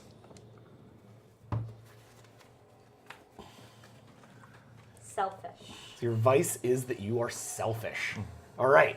So if this is successful, you just have to narrate it in such a way that that is valid. All right. You want me to Go light ahead. it for you? Or? Yeah, go ahead and burn it Yeah. regardless, and then we'll do the roll. Shaking. Wow. Oh man. All right. Oh. So, Can we cover that? yeah, absolutely. Where's the lid? Boop. No problem. Let's go. Just let that go for now. And with this, you proceed to take off. And as you do, because you are so concerned with making sure that that no one follows you, that you get this thing off away, you at this point have kind of given up on saving either Liam or Alan. Your goal is to get yourself away from there, and if you can keep Victoria, who now is kind of classified in your mind as your patient, alive the whole time, then you're in good state. But that's your only priority. So, and especially because you've never run one of these vehicles before, you do not properly check the way the airlock is supposed to close around the docking port. And so, as you leave, you proceed to depressurize all of Harmony and Destiny as this happens, doing actual physical damage to USOS that ends up spinning a good chunk of Harmony out into space. Destroying it as the orbiter gets away. So the orbiter does manage to get out into space, but behind you, both of you who are just stepping out into ESP-1, before you actually disengage, suddenly the entire world shakes back around you, throwing you up against the interior of the airlock. Oof.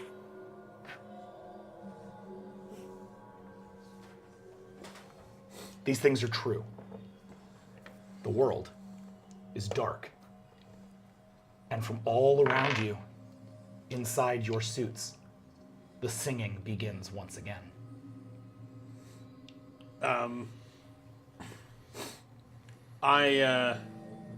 When the shutter happens, I instinctually like depressurize the other side of ESP-1.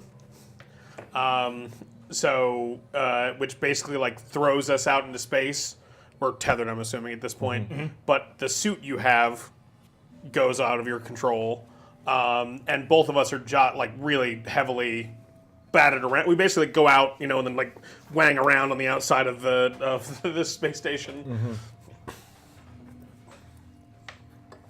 The orbiter makes its way to the other docking port, and I'm starting to shake and wishing that I had taken a little bit of that out of hand too.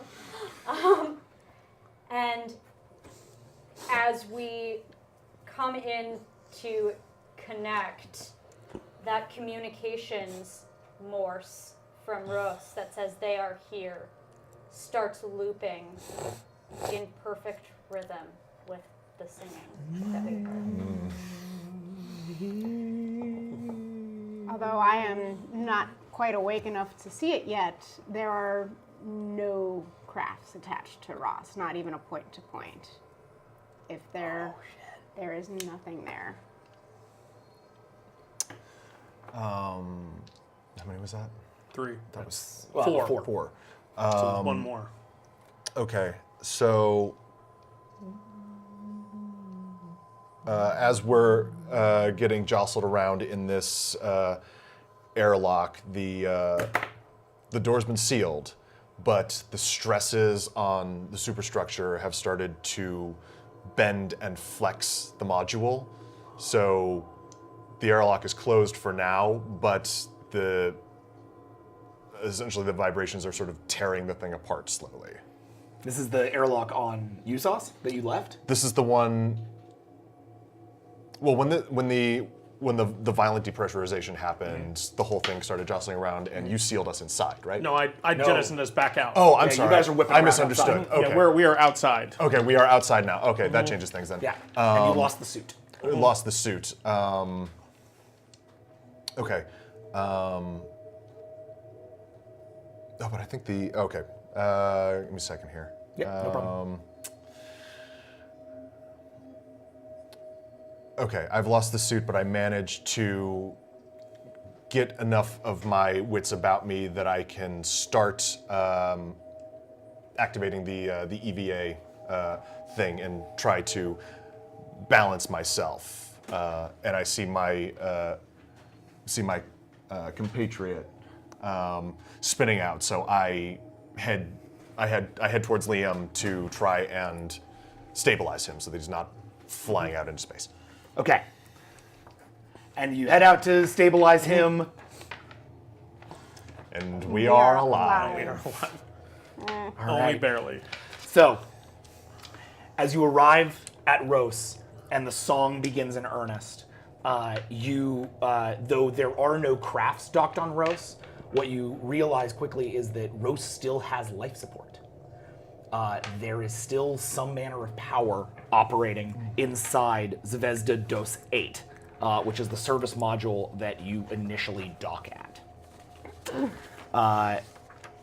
Zvezda Dos 8 is one of the oldest systems.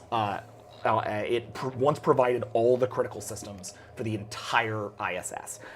So it was essentially how they allowed it to be permanently habitable for the first time, and thus it has its own internal life support systems that have been good for a crew of 6, and it has a living quarters for 2.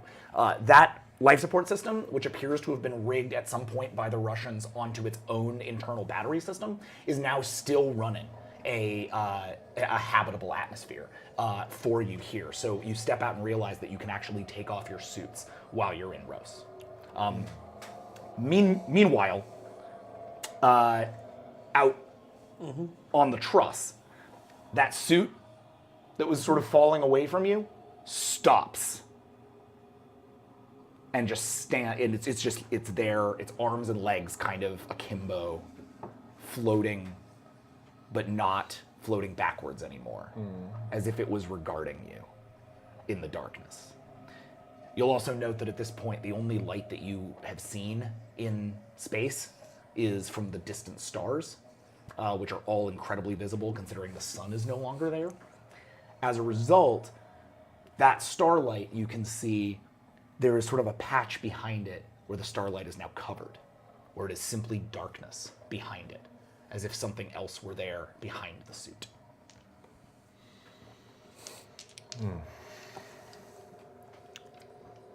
Well, we're like tangled up, getting like we're still tethered into the airlock, right? Even though it's like it's proper fucked. So like grab your mask, like grab your head, and be like, "No time to chat. We gotta get over to the other side." And I'll like scramble over you and get going, and head over towards the truss and over the truss towards Quest. Okay, grab those dice and let's see how you do. 6, huh? Yep. Lame. Yeah. Things are getting harder, just as you guys decide to do an EVA. Yeah. Ooh. I've got 2 6s. All right. That's certainly does not. more than he has. You want to burn? Yeah. Quick to anger. Or I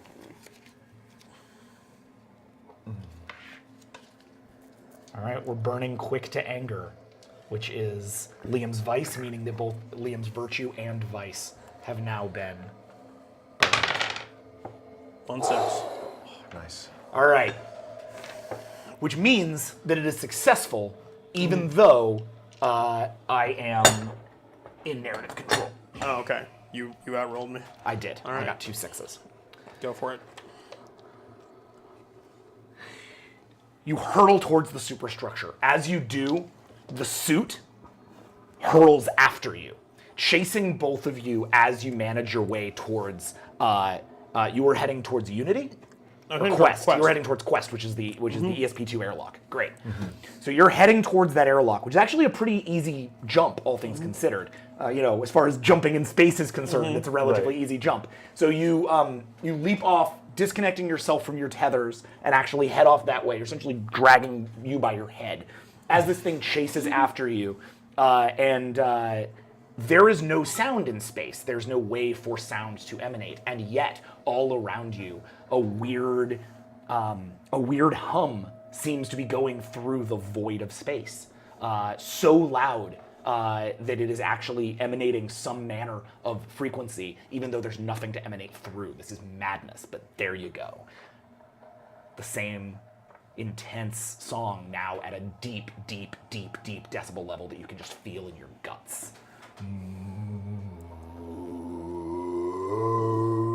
The thing is chasing after you as you make your way towards Quest. You land with a slam against the airlock. Now you are there on the side of this thing. Its manual docking ports essentially open to your arms. What do you do? Jesus. Well, so it's just like a pull, like a hard pull. Yeah. So I'll pull it quickly. Okay. And at this point, I'm pissed at this whole experience. And I'm just going to throw you in, like, in a way that is probably not safe. Okay. Get in there. And then in a moment that I will probably regret for whatever little life I have left, like taking the wrench from my tether or whatever, I'm going to turn back around to hit the suit that's chasing me because I've become incensed with it. Awesome. Like, come at me, you fucker! And just don't mess with the Irish, man. Yeah. Your anger is taking you over at this point, so that makes total I'm gonna sense. wait till it gets close enough and then baseball swing it in the mask. Cool. Let's roll it. And because you guys are in 2 separate locations, I'm going to sort of treat these like 2 separate scenes, which isn't exactly how the rules have it function, but it's how I'm going to have it function. So we're going to sort of take this until you guys split the party. exactly. Right. We're going to have you guys take this to failure, and then I'm going to go over there and see how they do. All right. I got nothing. I Yeah, got you 2 win. 6s. Hey, success. I No know ones. one. All right, run for it. All right, so I smash in the faceplate of this, animated suit, which does absolutely nothing to the terrifying animated creature inside. However, the suit is pressurized, and it basically blows out air out of its face mask when I do that, which causes it to tumble backwards, even out of control of the suit, which makes it fly back away from me. And it also blows me back into the airlock. But the airlock closes on my wrench. So it doesn't get a proper seal. Right. So basically, you're yeah. leaking pressure out of Quest. Right. If we open the other side of Quest's airlock, we're gonna have to blow there in Quest. Right. so- I pull Liam in the rest of the way and shut the door behind. So Quest is a USOS airlock, which normally you should have been able to get to, but the truss area was totally dark for some reason, so you had to take it this way.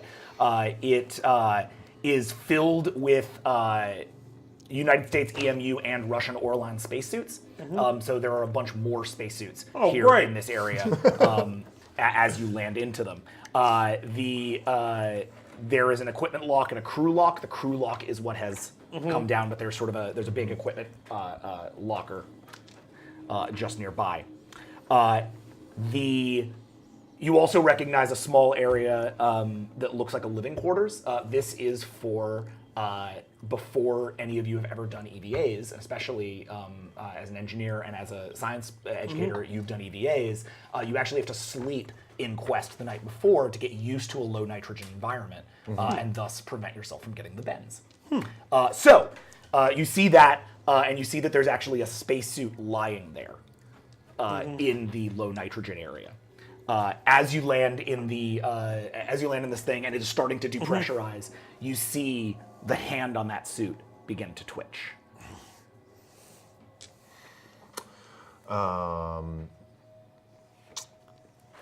Let's see. I'm gonna look for something in the airlock. There are tethers and straps of sorts, so I'm gonna find a couple of those and strap the suit to whatever it's laying on. Oh, okay, right on. Yeah, go for it.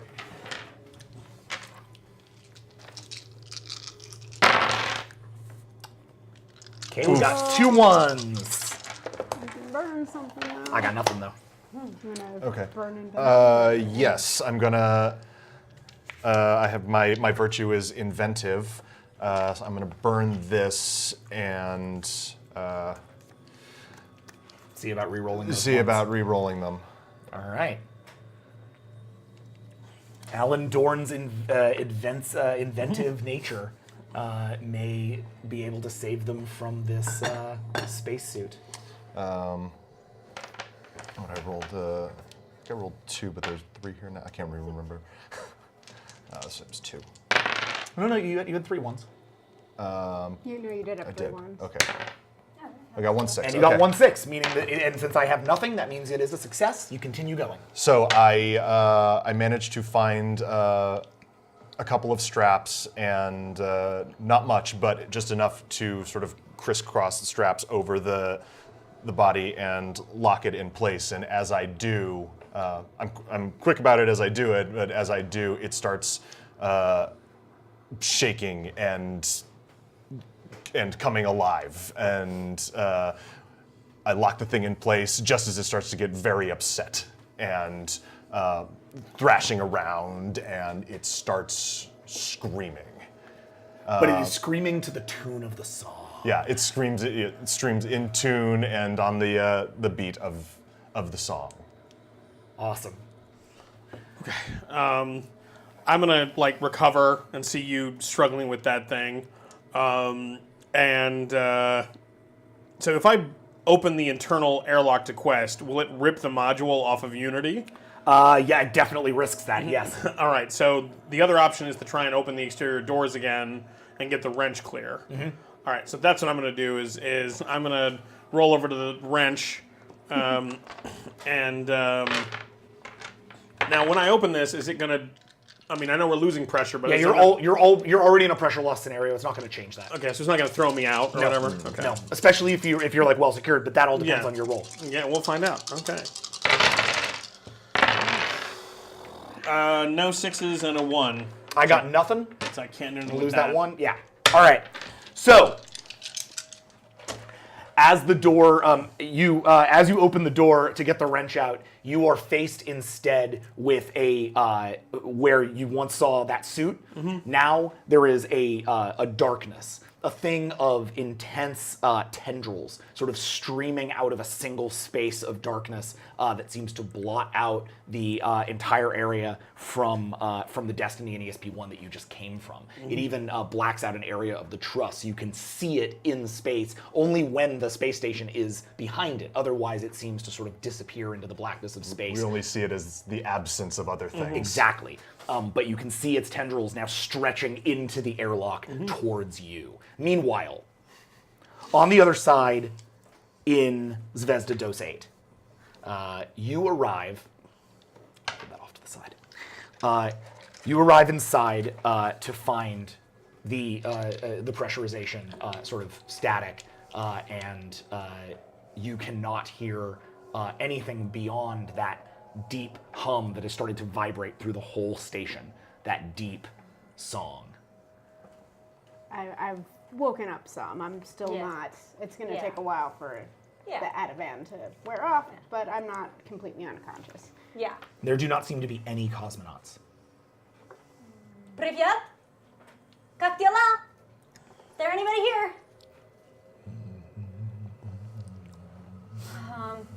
You do hear that though, right? I told you though, it's picking things up. It's a sympathetic But phenomenon. from where? From Earth? Maybe it's from Earth. We should find the communications array that the Russians sent that Morse code to us. Maybe they have a connection to Earth. That we have to get in contact with them. Do Maybe you they remember can send a ship. what Maybe. module it's in? I can't remember right now. It's in. Jackson's looking through the materials. Let's say your communications are located in Zarya, which is the module just ahead of you. Okay. As I throw my pencil. Strong place. All right, it's in Zarya. Okay. I should get there. Yeah. Okay. Hello. Did you guys make it over? Yeah, all you hear is the song back. That's not good. Maybe the violent depressurization got them. Maybe their systems are just knocked out. Maybe they're somewhere in a pressurized environment and they took their suits off. We should make our way over. I want to crossfade some stim and some metoprolol. Okay, right on. Did you have you taken off your suits? I'm popping them. Popping the lid, Yeah. Yeah, but keeping the suit on. yeah. Okay, great. So you guys, you're gonna head over towards Zarya. And there is gravity here, so we Yeah. don't have to. No, there is okay. pressure No. and life support. Okay. There is no gravity. Okay. There's like a single ball of gravity. Yeah. Holds us.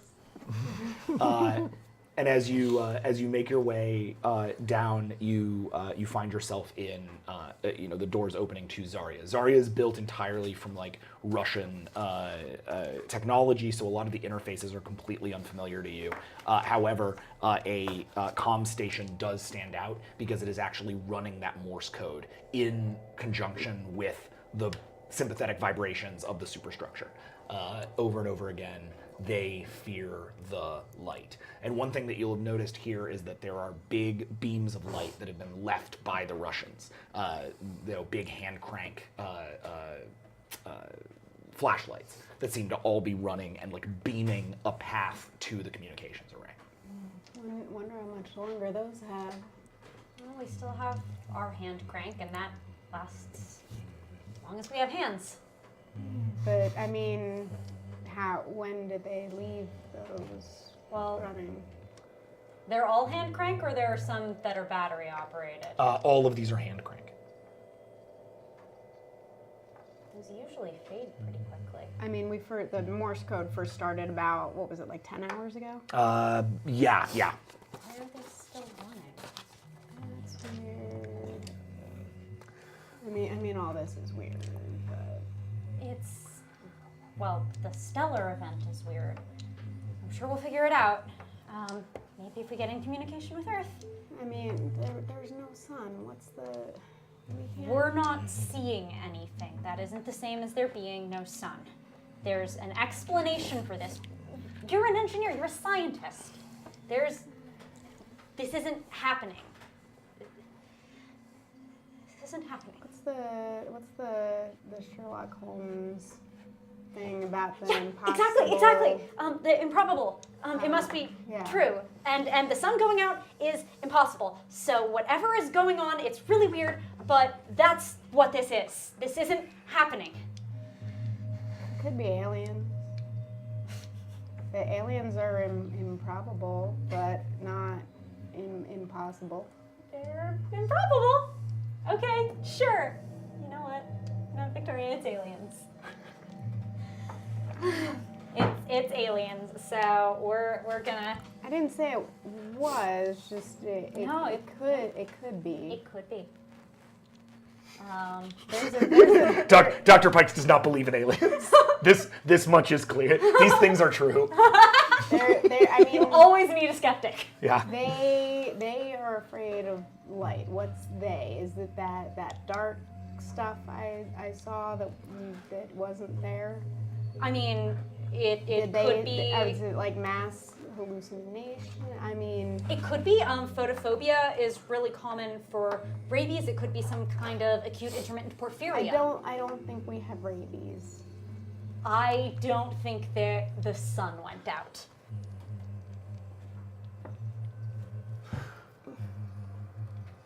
I want to start looking at the going.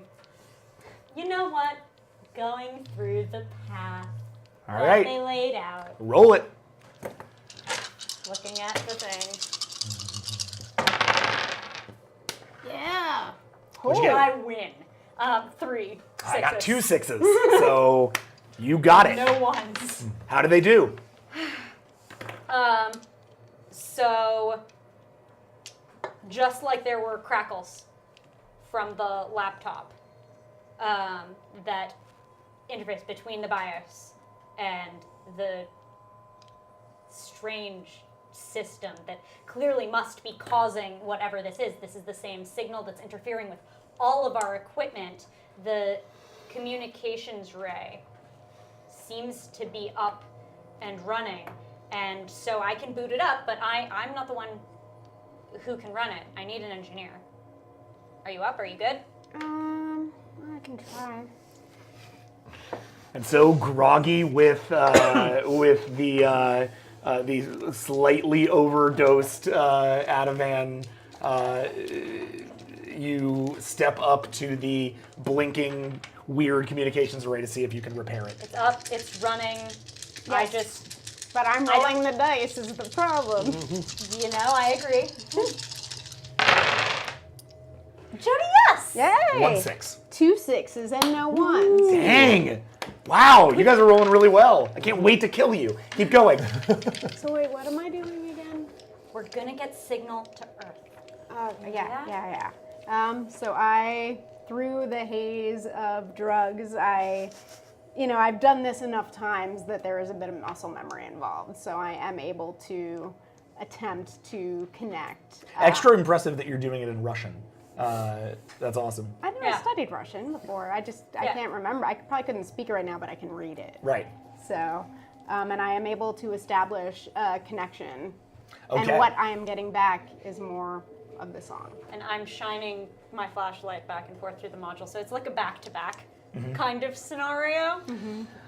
And then through the static, through the song that you get, you hear a few words.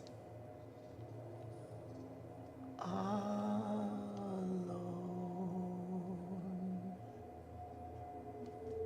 You're alone.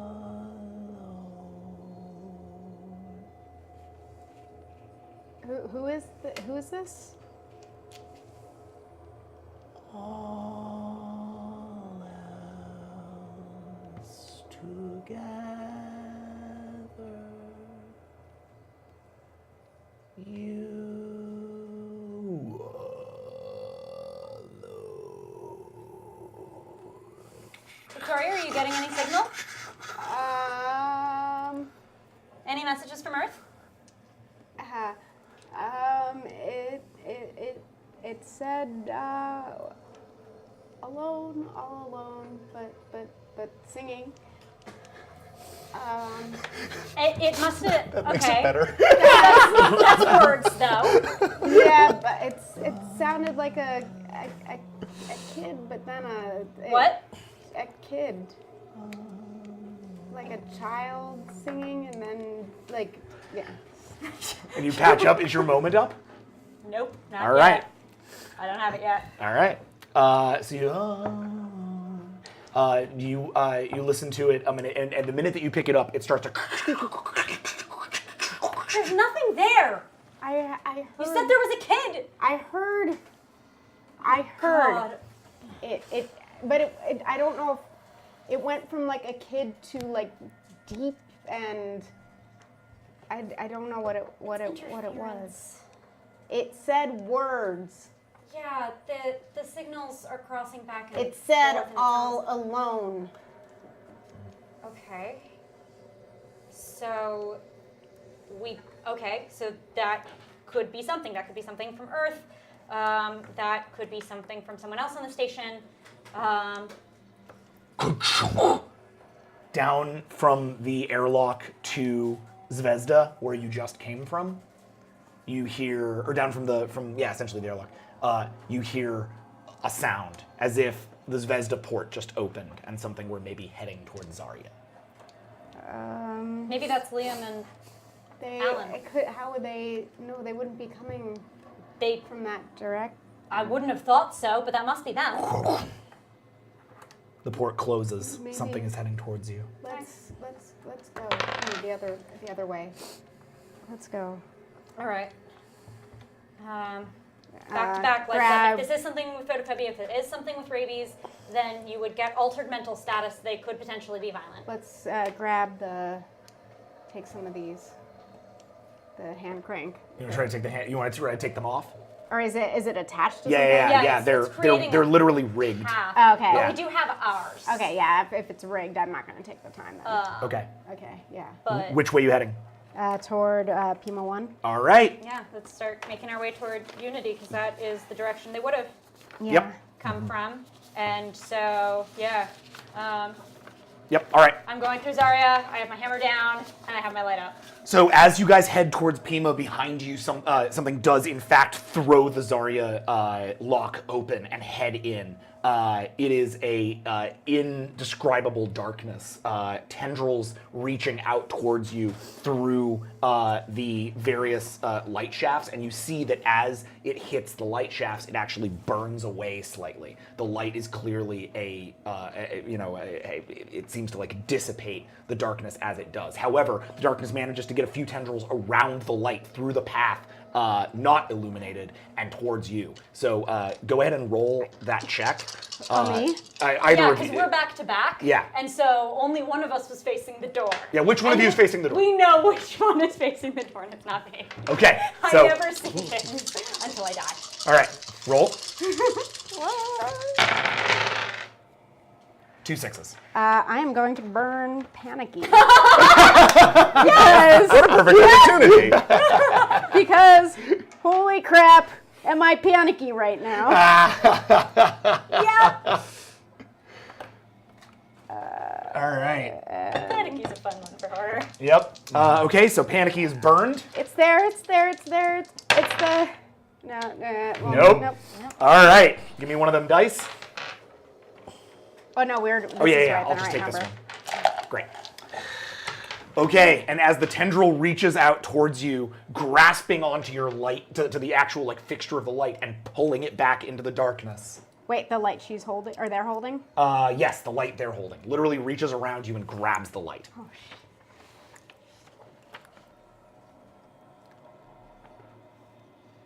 These things are true. The world is dark.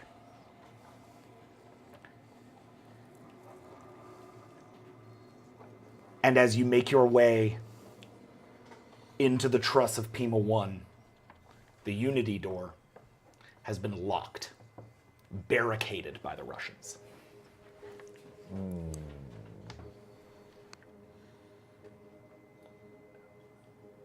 On the other side. Wait, so from the other side. So from Unity. No, from your side, it's been barricaded. We have okay. to undo the barricade if we want to get through. Who did we leave off on last time? I don't know. That was We left Panicky on was me first. because it was Rick did the Right. last Yeah, one. yeah. Left off on me, so. Okay.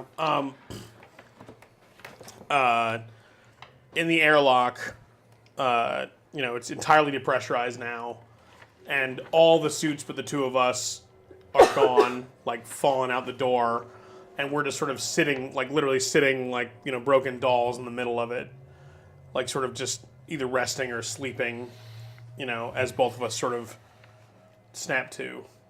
Inside Unity? Inside Quest. Inside Quest, yeah. So, it's, it's what it is. Without power, without communications, the ISS doesn't know about any space debris. It usually has the ability to pitch, yaw, and rotate. There are some very close to us about to hit. I love that. Although there might not be enough light for us to necessarily see it, written on the walls of Unity in, we're not sure what, even if there was enough light, in Russian, all alone. Over and over and over. And we are alive. All right.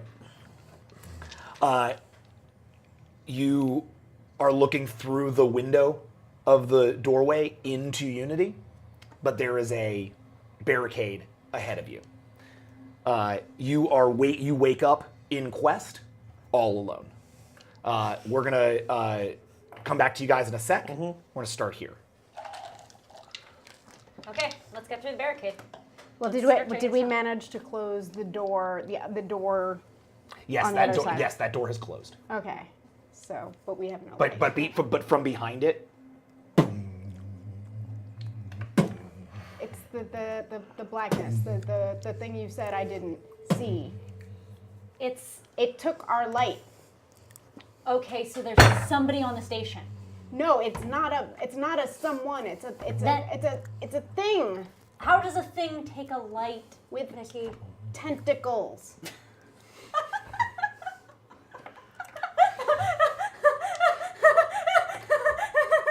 Maybe you should take some Ativan too.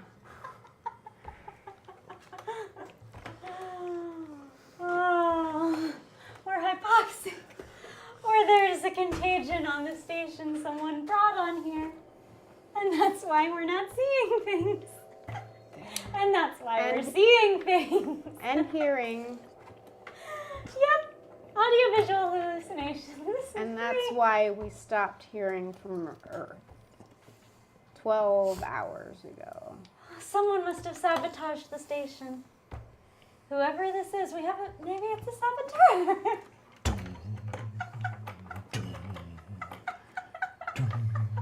this thing is starting to make its way through the door. We need to move the barricade. We need to Yeah, okay. try to get to them. Don't breathe on the candle so hard. Let's move the barricade. And I'm gonna start moving things. Okay, cool. So I just want to draw your attention to the moment that you have up because I think there might be a play here. They were just starting to lose it, and you kind of got them back on task. So I'm going to have you roll this barricade thing as part of that task with the moment in mind. Okay. So we're going to go ahead and burn the moment Okay. with the idea that if this is successful, by saving the life of another, you will have achieved your hope die. Okay.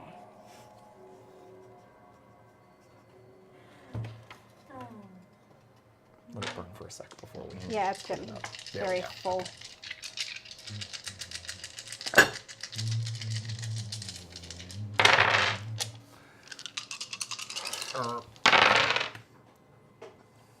Well, nothing on my side either, but No one's. no ones but no hope. You start to pull against the barricades and find that they are locked in tight. They were welded here by some manner of actual like blowtorch or torching system. Definitely not traditional OPSEC here on the ISS, but Burning thing. yeah. But something seems to have it seems to have done that regardless. Something has actually fused the metal in place. Right. And behind you, the door is starting to give way.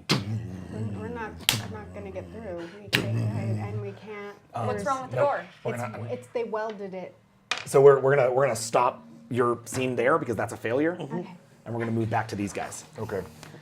All right, so we're on our radios. Yep.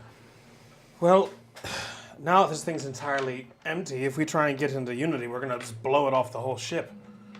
Well, for what it's worth, right now you woke up all alone, right? You woke up and the door was closed. Yeah. Okay, So got it. has it repressurized or is it not? No. So we're basically. No, let's say the door is closed and it's repressurized. Okay, so we can go into Unity. Right. We just had to wait for it to repressurize. Okay. Yeah, it should be safe for us to go back inside now. Right, so is there Russians a way? must have a bottle of vodka around somewhere.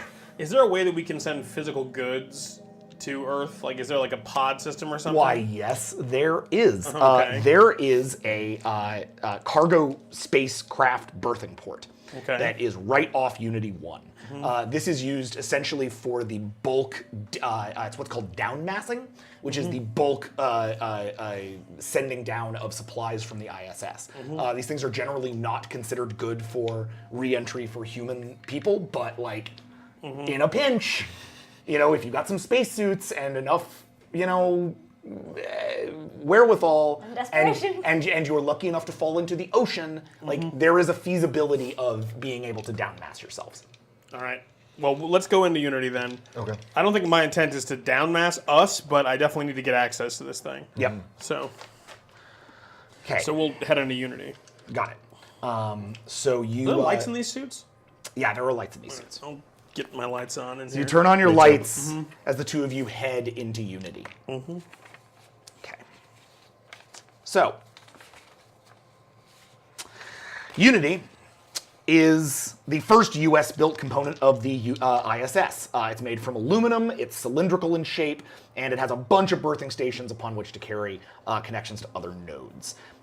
It is by and large, it has literally like 50,000 mechanical elements that are all designed for different purposes, but the biggest thing that it does is it keeps electrical cables, like there's 6 miles of wire in there. There's fluids, gases, all the propulsion systems, like literally everything that this is the hub.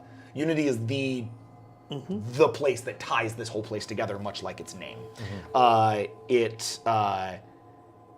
It also has the docking systems for the Russian side and for the US side, as well as the cargo spacecraft berthing port.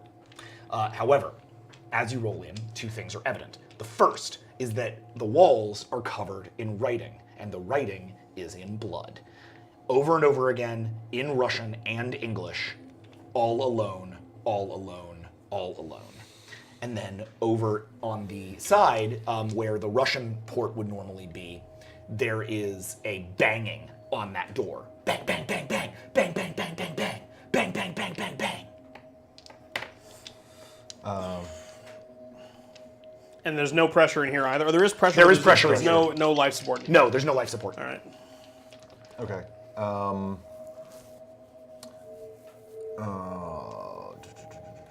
Okay. You want to rock, paper, scissors for who deals with the door and who figures out if the cargo sleds are still in play? No, that's okay. I'll check the door. Okay. By the way, you also do see that there is a communications array in here that's pinging. There's like a small ding, ding. Is that you're just internal hearing it. communication? You can go and check it out if you want. I'm just saying there is a communications array here, Gotcha. as well as a whole bunch of other stuff. I mean, there's lots of things in Unity. Unity is a fully stocked area, so anything you want to look for, you can look for. Okay. Or you can deal with the immediate problem. It's up to you. Okay. I'm gonna go over to the door and bang back on it. The door actually has a small window Oh, it has through a which window. you can see. Okay. And through that, you can see both Victoria and Dr. Pikes with tendrils of darkness spreading towards them from down their trestle hallway. Okay. But the barricade in that hallway is on their side. Is on their Indeed. side. Okay.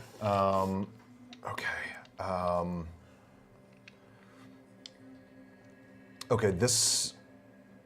This room is fully stocked with things. Does that include chemical compounds? Sure. Okay. So I want to look for something that will allow me to either an acid or something that would let me create an acidic mixture to eat away at the door. Go for it. So I feel like creating something explosive is a really bad I have idea. 1 6. I have a 6 and a 1. Okay. Okay. Well, while you're looking at chemicals, addict. Yeah. The question is, do you want to re-roll that 1 or no? Otherwise, it's still a success. Yeah. No. Okay. So I'll take narrative control. So you do manage to break into. Thank you. You do manage to break into some of the propulsion systems and find a series of chemical compounds. And I am terrible at chemistry. I apologize. But you manage to find a couple of like common chemical compounds that you can use to create a corrosive effect. They won't be flammable, so you can actually put them up inside this place and not run into a problem of like exploding any latent oxygen that might still be there. Right. But there is a way for you to essentially corrosify this door. So as you're mixing it together, you can literally like hear screams from the hallway outside as this is getting worse and worse. All right, so is there like whatever the thing's a sled here in the cargo spacecraft berthing port? Yes, there is. There is there are no like human habitable vehicles. There is a downmassing structure, essentially designed for sledding. Okay, so I'm going to somehow write a note that I'm going to put in the sled with intent to launch it. Okay. What's your note? I'm going to write, first I write, "Hey kids," then cross it out. All right. Liam Connell, ISS, we are alive up here. Don't know what's happening. Working to get back to Earth. Don't worry. Coming soon. And then I'll just like fold it up and stick it in and like put it in a canister and get it in the thing and then fire it off. Okay. Here you go. That's your Yeah. And that is your moment. Yeah. So we are going to burn your moment in hopes of a hope die. Oh, and while I'm at it, I'll throw a bunch of random logs that I find in a computer that just happen to also be recorded on your cell phone. just so that they can travel to Earth. I like it. Yeah, let it. We don't need to bother. 2 6s and a 1. Do I get a reroll from using my hope thing or not? That's a great question. At 2 6s, you don't need one. Why? I don't want to give you the 1 if I can avoid it. Is that Oh right? yeah. Fair point. Let me check. Jim call. It's a great question, and one I can easily figure out. Sorry, atmospheric music. Yep, it's cool. You guys just keep humming the Sorry, we song. can and we we'll can do Here that. on the space station. We have some people we could thank. Oh yeah. Yeah, there you go. Do that while I Wow. figure this I out. can kill that. I think. Yeah. So. Okay. So the question is do on a Thank you, moment Sarah the roll. Brave, for the bits. And yeah, very cool. Moments. Oh, Kira the Brave. Kira the Brave thank you for the bits. And And, Apiza Lisa. Is that our lead? Let us know. Yes. Yeah, thank you. Whether you are ours or a stranger, thank you. You for are the ours $25. today, Yes. so thank you. You do not get a reroll from the moment. Thank you. Oh. Thank you. Stephen Dewey, the creative from Candles, is watching right now. Appreciate it. But really? Yeah. Oh, sweet. Now I'm intimidated. Exciting. Hi. Good. So are we. Yeah. All right. So Nope, I'm this gonna die. Yep. It doesn't matter. So is your hope die. right. Your hope die is usable now at a 5 or a 6 and will give you a success. You will have that hope die until you encounter your brink. Okay. If you fail your brink roll, you will lose your hope die. all right. So so I'll throw the canister in there. And I'll from the vantage point of where I am with the launch thing, like I'll see you like working on the door, and you'll look back at me, and there's sort of like this unspoken thing where it's like, yeah, we could probably try to get home in this, but I'd rather do this. And I just like pull the thing and kind of give you a weird look. And in this, you actually do find a certain amount of profound hope, a Right. profound moment of like this is the first thing you've done that's actually worked. Right. And also, when I do it, it flies off and it gets clear of the space, like my vision gets clear of the space debris that's tumbling at the ISS, which I would not have seen had I not fired the rocket. So Oh, brilliant. I suddenly realize that's a problem, and I get on the radio, and I'm like, I don't know what sort of fuckery you're doing with that door, but hurry up! We're going to have a real bad day in a few more seconds here. And I run over and grab something to, like, hold on to. Awesome. It hasn't been a bad day yet. Hey, I just got hope! This has been a really great day. I'm yo-yoing around here. It was good for me for a minute. That debris is itself heading towards the trussel that they are on, and this is like not like it's not slow-moving debris.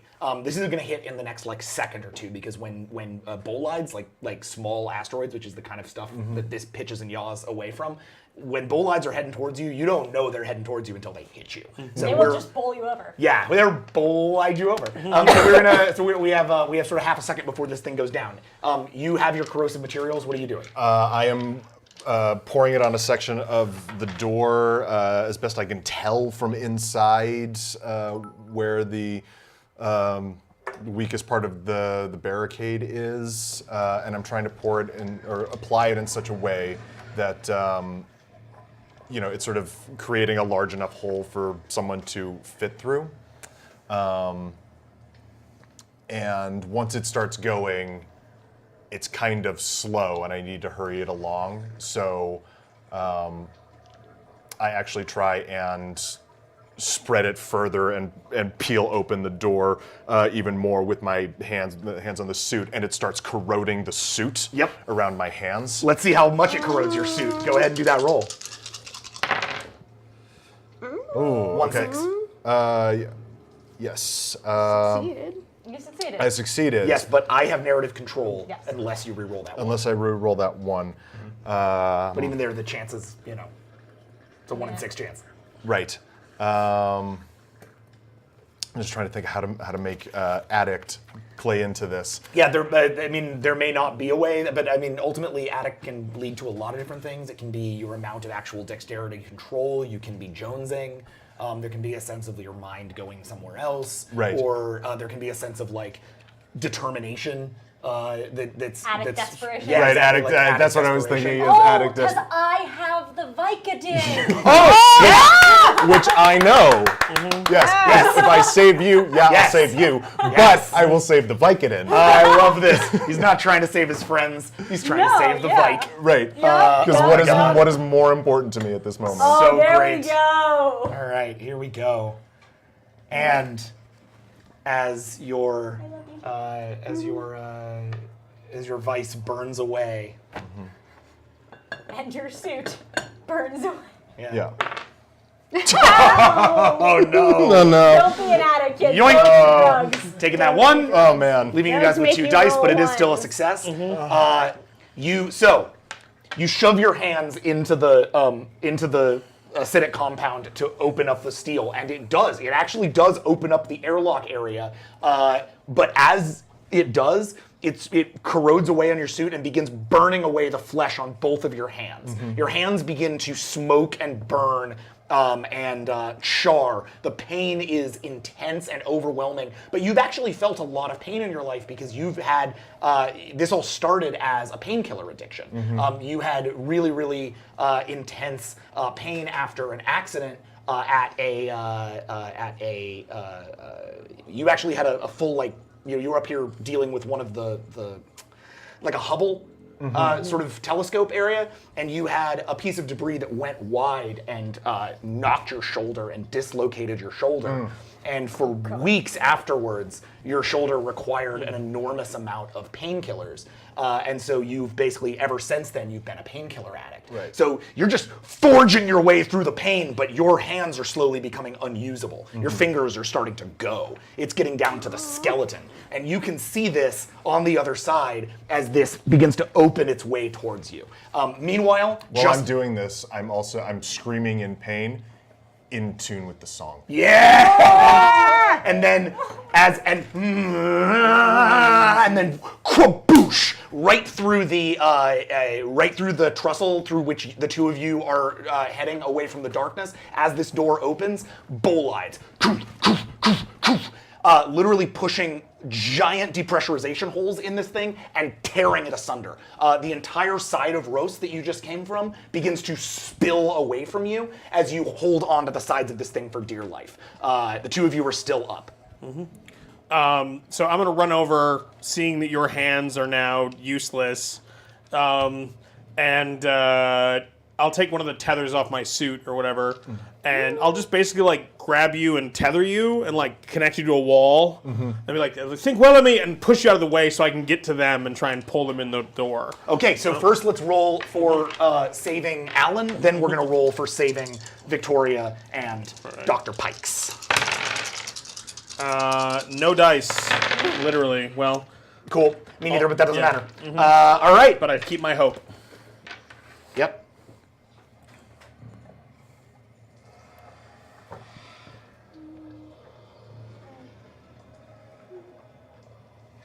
These things are true. The world is dark. I think you're, well, after him, I think you're first off. So. Yeah. The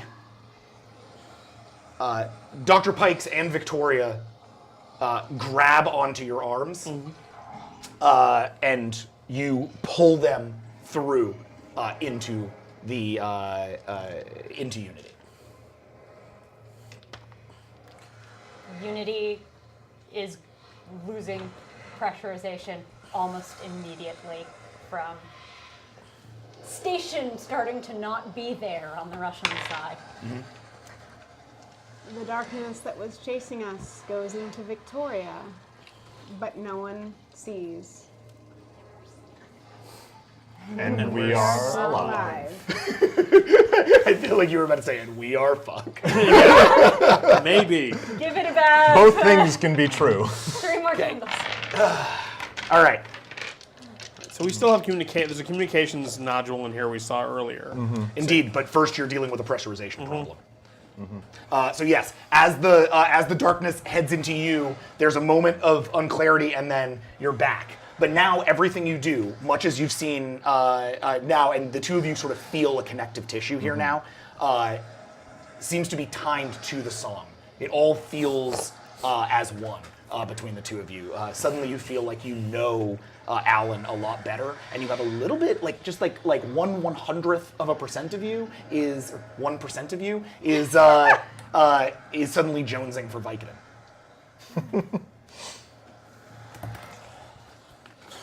Is your suit self-sealing, or do we need to deal with the fact that you're depressurizing first?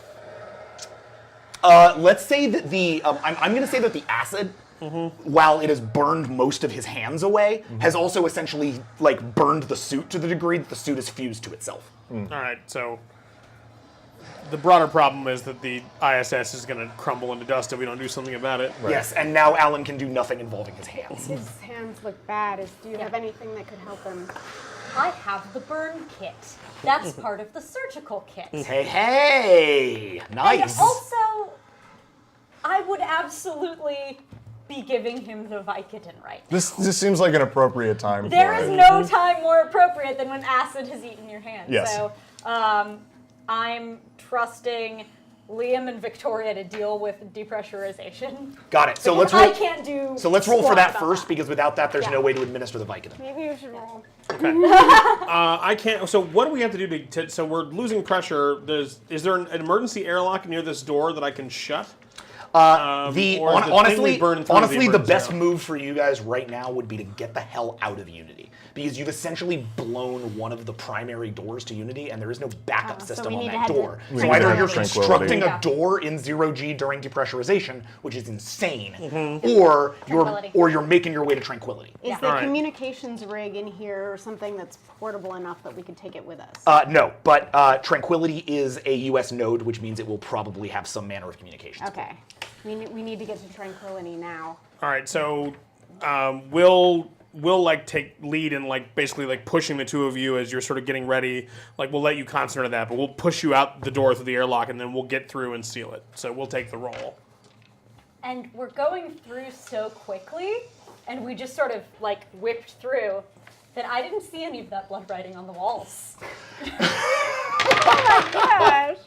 Dr. Lenny Pikes, ladies and gentlemen, literally the most oblivious doctor to ever be oblivious. The medical problem. Oh no! But we failed that roll. No. Okay. Got it. Can I brink this? You don't have any ones, right? No. So without ones, there's no brink. Right. Brinks are you're blowing that on. I believe if the creator's watching, Hi, then creators maybe who are watching us yeah, today. then maybe you can let us know if I'm doing that right. By the way, thank you for this amazing and yet terrifying game. I love the system so much. Me I too. second that. Embrace a brink. If a player who rolled a conflict as an active brink and has rolled such that they will either fail the conflict or news narration writes, ba-boom, you can embrace the brink in order to re-roll your entire dice pool. So yes, you are good to go. All right, my brink is that they have seen me worship them, and I'll reveal that in the airlock I was also so possessed. and I will whisper a sort of like silent prayer to them as I'm trying to pull everyone through the door. Just like help us get in here. If they can let us get to Tranquility, I can find a way for them to get to the doctor. Okay. One holdout at this point. Oh my gosh, the only Oh my the god. article that is the oblivion. Great use of the brink. I love it. Well, that's what I need. Yep. Yep. Brinks are one of my very favorite elements of this game burn because a they little really bit. force your characters into these like really dark moments pretty late in the system. Well, it managed me a 6. You can't get that because it's mine. Yep. And that's a success. So it does get us back into the. They're into the Brinks mission. All yes. right. So I pull So- us into Tranquility.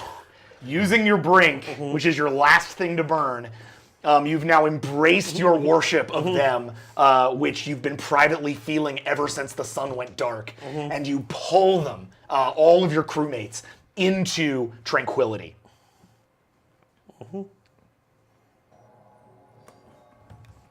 The door locking behind you.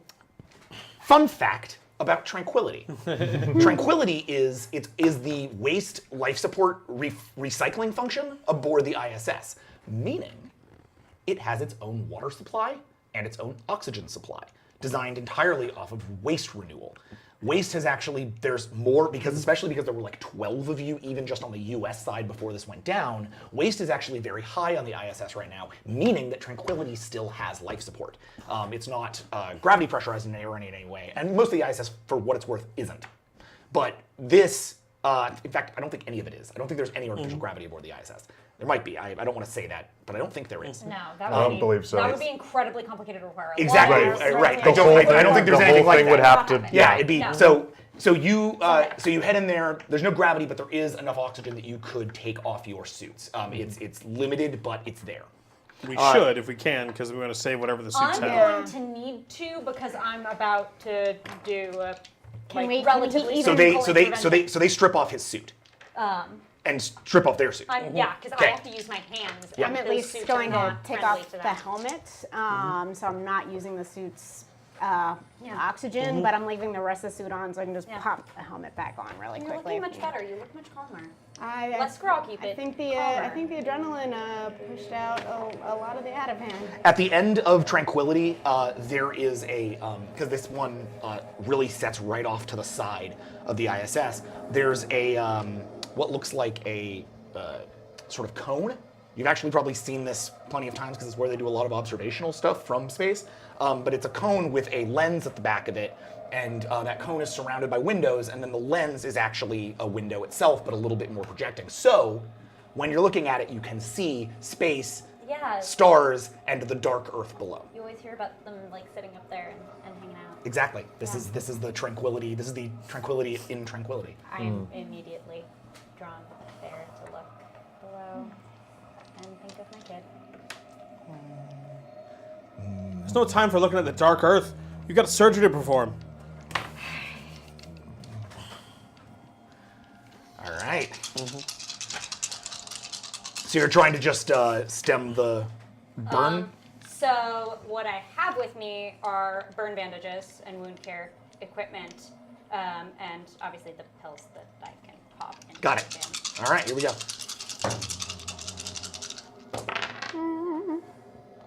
2 6s. I have 1 6, Do you have a 1? and I do have a 1. Okay. Uh, So Wait, that's your they're virtue, Yes. which is Tech Tech Genius. Genius. Okay. Feels usable. Would you like this, please? yeah. Also, I'm a pyrophobe. I really picked the right game to invite Sam Just to. every Yeah. scare possible, including the mechanics of this game itself. I'm a monster. Sam, what things don't you like? Oh, good. There's a game that has all of those With things. all of them, yeah. Whoa! Nice. But Okay. wait, but it's, a tie still goes to It still goes to me. the control goes to But you don't lose a the dice. dice. Okay. Careful with your exuberance. We got candles here. We're gonna So die. you so you manage it. You manage to wrap the bandages and feed Vicodin to to Alan. Alan looks at you with sort of pleading eyes, and you give him a couple more Vicodin than you should. Okay.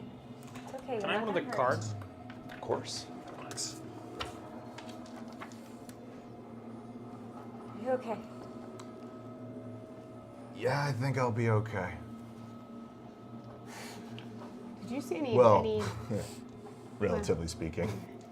Did you see any messages out there? Any sign of where the Russians could have gone? Anything? I mean, we saw that the European commander had somehow been spaced. Whatever happened with the depressurization or spacing must have happened to them too. By whoever the saboteur is. I mean, do you think it's one of ours or one of theirs? Does it matter? But I guess. No. I mean, could it be something in the water supply? I mean, what would have affected everyone on the station? Not There's a small knocking, just slight, like the knocking of a small child. Coming from Leonardo, which is the only other door. From here, you basically have a door into Beam, which is a habitat. That's like, it's a straight up like place for everybody to chill. And then you've got, you have a run to Leonardo, or Beam is the Bigelow Expanded Activity Module. Yeah, it's basically it's still in its test run, is that correct? Yeah. Cool. Yeah, that's a habitat that's still in its test run.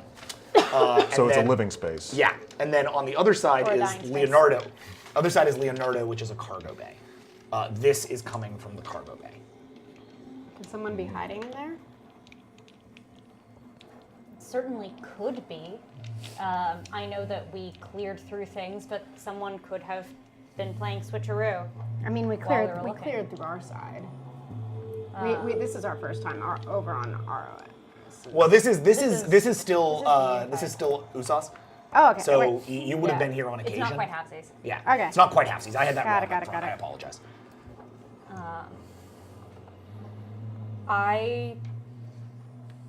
One of you should take a look at there's systems in here, you said earlier. Mm-hmm.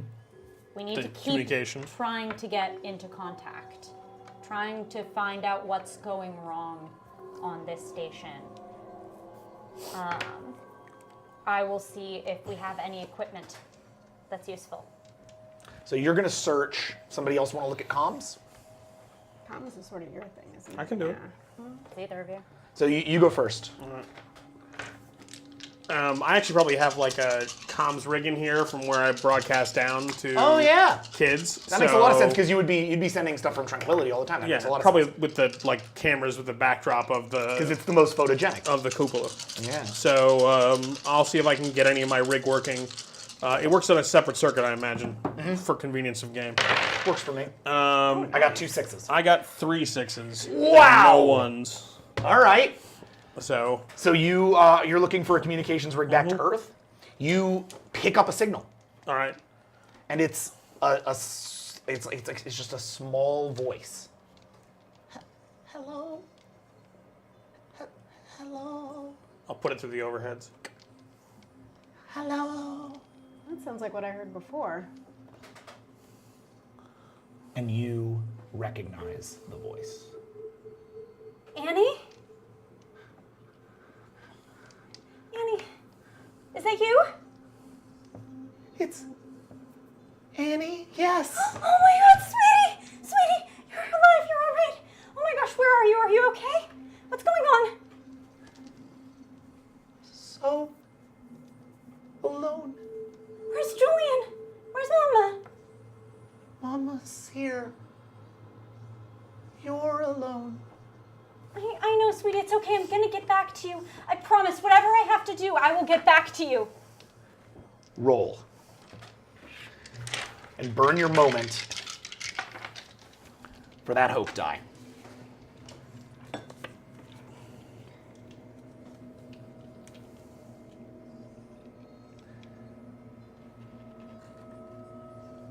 hard cut to like CSI. It's like, we think you might be guilty. You were also burning paper goods during a live stream game.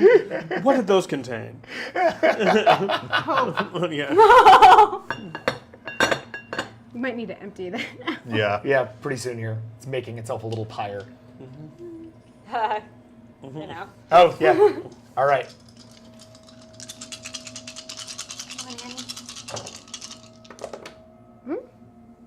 I got 1 6. I got 2. And I got a 1, but I'll take it. You have a hope die. Come home. Come home to me. I'm trying, sweetie. We can't find a way home, but I'm working on it. We're all here. Come be with us. Don't be alone. I think I lost it. I'm sorry. Come and put my She's up hand there, she's on my alive. shoulder. Oh, thank God. My baby. They're alive. They're alive now. We have to. We'll find a way. I'll like pull Alan aside in your drugged up stupor. Right. And be like, there's nothing down there that has the power to broadcast this far. She doesn't need to know that. I think we all have our vices. I'll go back to the window and like look down, trying to think of anything we can do. Are we still hearing the tapping coming from the? Should I go check on that? Yeah. Okay, you just sit tight. Is there like a window or anything I can? Nope. It's straight up closed. I'm just gonna knock back with the same pattern. And it makes the same pattern back to you. I'm gonna.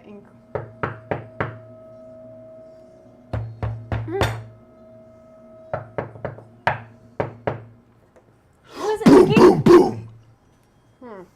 Didn't like that one. It feels like our guests are a little impatient. Could be our saboteur. Then we should deal with them. We have places to be. Where are there portals? Like, where can we see out of other than the cupola? Are there, like, if we wanted to look and see how much of the ISS is still together, how many vantage points do we have? None inside Tranquility. It would appear you have the one out over there. From Beam, you might be able to see, but it's very unlikely that there's life support in Beam, so you'll have to resuit. So, are we gonna open that door then? Yes, I pick up my hammer. I am done with the saboteur. I have places. I have a baby to get home to. I am done with these motherfucking saboteurs on this motherfucking station. I'm gonna open I'm gonna the let him do it. door. I give 0. Which door, Beam or Leonardo? Leonardo. Okay, go for it. Taking care of this awful saboteur. I'm gonna kill whoever this is. Awesome. Who has been trying to kill all of us, and I'm going to find a way off the station and home to my baby. All right, roll it. 1 6. 1 6 and a 1. Okay. I'll take the 1. Yeah, unless you want to re-roll it. Okay. You make your way to the door, and it's a rush. You know, walk over, unclick it, throw open the door, and from it, a darkness pours in to the room around you. It starts whipping all around you guys, essentially whipping past each of your heads and around each of you, and essentially ignoring you, moving around you, swirling around the three of them, and then finally congregating all at the cupola, right, like blacking out the vision that you had previously. And it's just sitting there, and then from it, small tendrils begin reaching up around onto the walls. But you can see all of this. This is the first time you have seen it, and it is clearly there. And it is singing.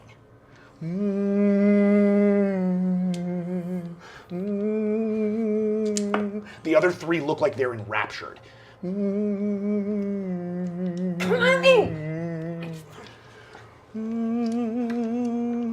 Get out! Get out of my head! I placed it. We have to get home. Want to roll to get it out of your head? Nothing. Nothing. Can you use your All right. marker? Yeah, can your brink be used?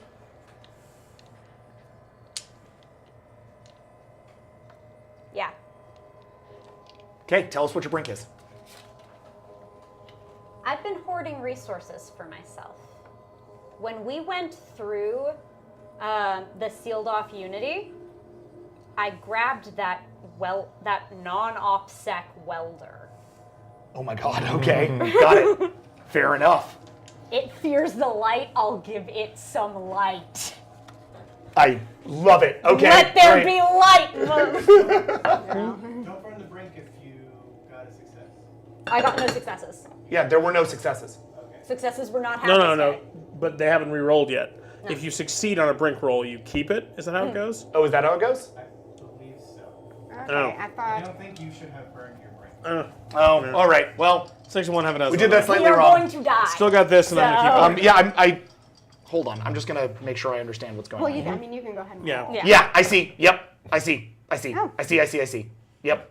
You can embrace your brink to do it, and then play continues, and you've got that brink for as long as you have it. So feel free to keep. If you want to write your brink back down Yeah. and maintain it, you've got it. Thank you. It's probably only partially burned in it. That's fine. But yeah, you don't. Yeah, you don't need to burn unless your reroll doesn't succeed. I succeeded. Okay. You Light him up. But you I'm light getting home you. to my baby. Yep, you light it up. The minute that you set off the torch inside this oxygenated space environment, the entire room lights on fire. Is that oxygenated? It's yes. not normal ox? No, this is Hot frat, let's go. this is a pressurized, oxygenated environment. That fire immediately wakes all three of you up to your human survival instinct. You are ready. This is not about being enraptured by whatever they are. Instead, now you are driven by an intense survival instinct to get the hell out of here. I was still holding my helmet, so I just pop it right back on. The place is suddenly burning around you. The thing is screaming, and the tune is disrupted. But Leonardo must theoretically be oxygen, or not? Must have some ox in it because we've had the door open. So I'm gonna try and get you in there because you don't have a suit on. It's true. Right. Yeah. Right. Yeah. So I'll tackle you into there. And I'm following you guys. Okay, roll it. I need to borrow the remaining die. Yup. What are you doing, Lev? Hey, I'm waking you up from them. Because I'm a they too. There we go. One success. My gosh! All right, let's see. No sixes. All right. So All right. I push you in, and the most survival and horror you, game of this like I've ever seen. stumble in behind me, and then I hit the door. Like at this point, if you're gonna light off a torch in that room, it's up to you to figure your own way out. So enough. I hit the door, and actually, I'm searching through my memory to see if there's some way I can like either get out of Leonardo another. Well, it's a cargo bay, so there has to be another door out of this. Yep. Is there extra spacesuits in here? Yes. Okay, so I'm right after another spacesuit to try and get you suited up because we're going back out the other way. I'm not waiting. So, So just so it's clear, Leonardo is a permanent multi-purpose module. It's basically a storage facility. Funnily enough, there are three of these that were built: Leonardo, Raphael, and Donatello. No lie, love you, NASA. And they are continued to be they're considered to be U.S. elements. Italy has a research station in here for the ESA that you've seen a couple of times, dealing with some essentially like bio-sampled materials. They seem to have made their way into the sky around the thing. But anyway, you've bursted into this thing. You've thrown him in. It's your narrative control. So do you still have to deal with you getting out before we continue the story? Yeah, he locked me out of Oh, Leonardo. did you actually lock Leonardo? I shut the door. Yeah. Yeah, he Okay. tracked me. Got it. So So we're back in the flaming, nothing's flaming okay and container. everything's on fire? Yeah. Yeah. Great. There's a whole beam to go Yeah, into. I have to run to beam because that's literally the only place left I can go. All right, make a run for So it, I'm or split. a jump for it. Yeah. Here you go. No successes. So we're All right. good. Oh, that said, you can continue hoarding for yourself as long as you can. Yeah, I guess that's true. Yeah, do you want to try How it? does that work? You re-roll, and if you roll a success, then you can continue it. But if you fail, then you burn your brink. And right? you lose your hope die. It's not just a 1. It's a reroll fails. Yeah. Yeah. And it would also make you lose your hope die. But if I just straight fail at getting into beam, then it's just a normal failure and we fail the scene. Mm-hmm. I do that. Okay. Because then you guys will all get the dice back. Thank you. We're gonna go from a whopping 1 to a whopping 3. These things are true. The world is dark. You make it to the beam door. And Lenny, you manage to close it behind you. Though before you do, it seems to scream help with the voice of your daughter. Who was left after? It was Rick last time, so you're up. Me. Okay, I'm in the cargo bay, waiting for a suit, and as you try and get a suit down and bring it over to me so I can get in it, darkness starts to creep out of me. First out of the nose, and the mouth, the ears, and the eyes. Darkness tentacles start pouring out. And it even starts wisping out of where my hands were burned. And it slowly starts to creep out towards you. Is that it? Yes. 1, 2. 1, 2, and then the third one Yeah. is... And we are You're alive. alive-ish.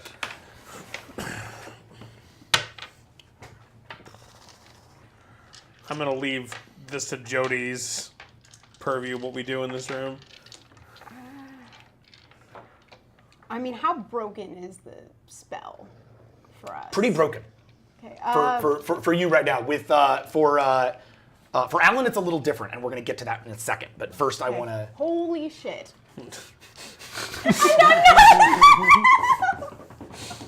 You see that, right? That's... I don't know how you got in your head that none of this was real, but it's been happening the whole day. I know, but it hasn't been coming out of people. That's new. And super gross. Yeah. Where's your stack? Can I see your stack right now? Where are you at? I only have You my just brain. have your brink? Okay. Yeah. And you know what it is, so Yeah. be ready to trigger when you can. Yeah. So, do we leave him here, or do we... I mean, how do you... What? Put him in a new suit. Put him in a new suit. Does that mean I had to, like, go near him? Yeah. All right, so I'm going to put a suit on him, or put him into a suit while this is happening. I mean, And has he been acting weird to you, or? I would say this qualifies as weird. I mean, before the black stuff coming out of his face. We've all been a bit weird today, and Yeah, also half of us are on drugs at this point. let me just get our black inky friend into a suit, and then we'll figure out where we're going from here. Okay, I mean, so it doesn't seem like it's hurting. Go for it. him. I'm I I'm mean, gonna scramble him into a suit. Yep. And I'm gonna like be trying to draw on like poems from my youth as I'm doing it. Okay.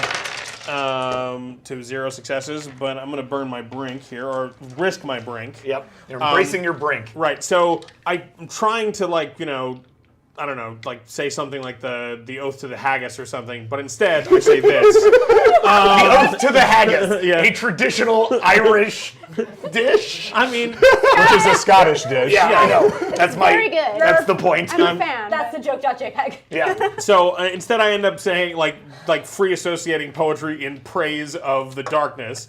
So I'm like getting you in the suit. Many miles, dark alone, the song sung alone in unison, together, fast around in inky black, rainbow tendrils squirming, singing together. What am I saying? And it lands me 1 success and a 1 you can't take from me. Nice. All right. Are you feeling okay? I would say qualified no. Okay, Did you get anything I against did- it? I did not. So I'll get him in the suit, and like now the ink, now it's just like filling up like weird, terrifying black liquid in the suit. And as it does, you find yourself suddenly somewhere else. You're back home. You're looking out over where'd you grow up? San Francisco. So you're looking out over the bay, standing on the Golden Gate Bridge, looking out over the rest of the city. And it's as if you were standing on it preparing to jump. And from all around you, the sky is blue and the birds are singing, but there's no traffic anywhere. It's tranquil and peaceful. It's the kind of quiet you feel when you're up in space, when you're looking out through one of these telescopes at the great beyond, and you can see so much. Sorry, you can see so much detail, and for a moment it feels like, there might even be hope here in all this strangeness, though you don't understand it. Okay. I refer you to your moment. Yes, my moment here in the. I go to my mind at least goes to. Your brink. Huh? Turn over your brink. I know Yeah, what my it's all brink good. is. Yeah, it's all good. It all gels very nicely. And I find tranquility in the, so to speak, in this moment where I've forgotten about the station. I've forgotten about the horrible things happening to my body right now, and I look out over the bay, just at peace. And I know that if I leave this place, I'm going back to the terror. So would this be a place to This would be a place to play your moment. play the moment? So, okay. So you So I want to, you'd burn the moment. right, I want to try real hard to stay in this place. Oh, interesting. That's very interesting. Your hope is ultimately giving you it's channeling in a different way, which is interesting. And I'm behaving like an addict. Yeah, yeah, that's really atypical and very cool. I dig that. All right, so we're gonna burn the moment. Yeah. This shit down a little bit. There we go. All right, and let's see how that roll checks. Where'd that go from? Nope. All right, The let's put horror that is fire out. too great. Okay, so your hope is dashed away from you as all of a sudden you find yourself waking back up in the suit, the inky darkness dissipating around him, and suddenly he's back. I'm not going to make a wild assumption about that scientifically, but I think science is. I think science went out with the sun.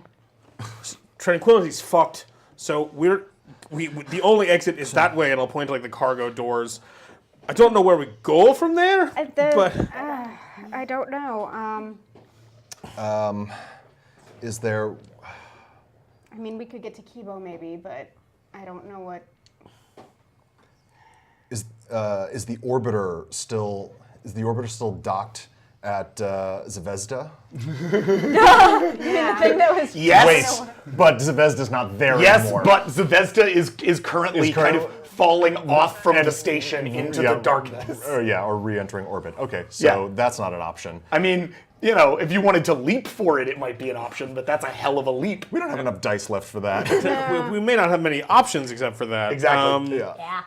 What about There is one. I draw your attention to the one other cargo spacecraft, which was over on Harmony, which is also sheared, but not sheared quite so much. It's not actually off the superstructure. It's just I sort thought of that hanging was the there. one that we took out. No, remember No. there were two, and there was this whole conversation we had about what gotcha, came gotcha, up? gotcha. Yeah. Right. Gotcha. Okay. oh so What I'm going for. well that's where we're going too. It turns out. Maybe it's gonna walk away. Yeah. Let's let that play out in space. So I'm going to depressurize this bay if nobody I mean, I don't know why my version of it is like, the very sci-fi one where we're basically in a space garage and I'm going to press a door in a big giant door, like a shuttle bay in Star Trek. I'm assuming it's much less Yeah. gigantic and grandiose, but I'm still going to go and open it. So, Okay. yeah. So we make our way. Oh, back how are down. we doing on? I don't want to ask this question. How are we doing on oxygen and everything in our suits? Yeah, not great. You guys are definitely running low at this point because you've been breathing very heavily, and especially now he has a lot of oxygen. But he's in a new suit. I'm in Yeah. a new suit. And I true. should be doing a little better because I was. But I'm not. But I think all told, you're not dying yet. Okay. Okay. Well, then let's. Probably have an hour or so left. So I guess I'll open the door. You're opening the door back to tranquility. No, I'm opening the door to space. Oh, got it. Okay. The cargo bay door. Do you guys tether yourselves first? Oh yeah. Yeah. Okay. Go for it. Okay. We're gonna Roll to open a door, the greatest enemy of Yes. all games. spacewalk to harmony. 2 6s. Oh, Oh god. that's a bad fail. I don't have an easy way to worship them to get this back, so I'm gonna go ahead and take that fail. Okay. All right. Oh. Yeah. Oh wait, before we do this, Yeah. let's follow you into beam. Keep those dice. Yeah, but the ones are gone. Sorry. Yep. So, you get into Beam. Beam is currently in the middle of like a testing phase. It is right now it's literally a prototype inflatable space habitat. It's literally like an inflated system. The walls are a malleable material. So as you get out into it, you realize that this place, it's almost like being inside of a giant balloon, like a very, very I was going to high-tech bouncy industrial. house? Yeah, Light it on fire. an industrial balloon. I will light on fire whatever I want to light on fire at this point. Become clear. Because ask how many. And more than ever, the hum of the song. All right. What objects are in here? What do you want there to be? I want system controls so that if there's still fire and fract tranquility, I can just deox and just let that go because Roll to there's find it. nothing left for that. I'm at a dead end, Yep. and I don't have a way to space myself. Yep. Roll to find it. Oh, Double ones. Okay. But I still have a. Yep. Do you A want brink. to embrace your brink? I have to. All right. So I have to literally get out of the room. for and my life your to brink is hoarding. So it's really like your brink. Hoarding is kind of a symptom of your brink, which is more that you're like extremely selfish and Yeah. resourceful towards that. Yeah, so, all of these actually integrated very nicely Yeah. into a very driven, slightly horrible, very horrible person. So okay, re-roll and we'll see how that develops. oh, no. Yeah, I got 4 6s. How'd you do? No? All right. So, And you lose your hope. I lose my hope. yep. You lose the hope die and we're going to burn that brink. I'll do the honors. And so I am in a dead end. Yep.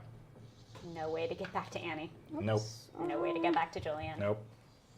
All right. Let's go ahead and cap that.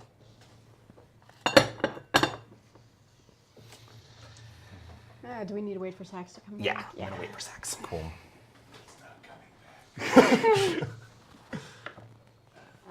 Sex was too scared. It's a very scary game. Oh. I'm back. He walks back in to Jack blowing out another candle. What up? Speaking of things blowing out, what happened?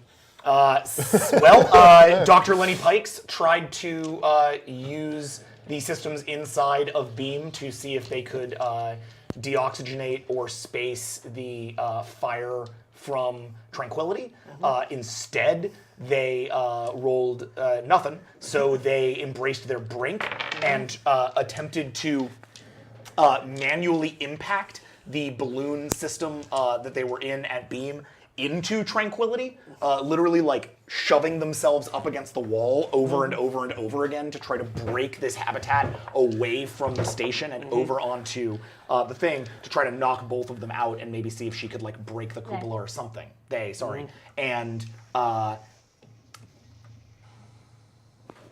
And the world is dark. For these things are true. The world is dark.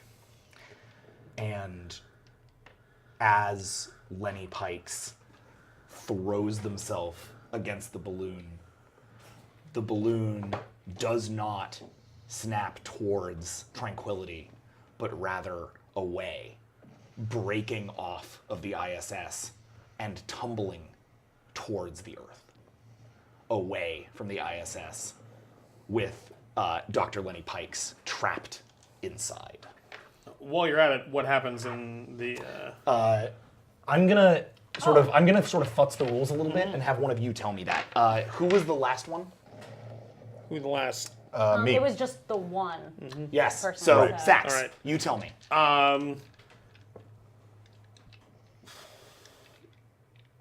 All right. So the Just sort of one fact, one like big.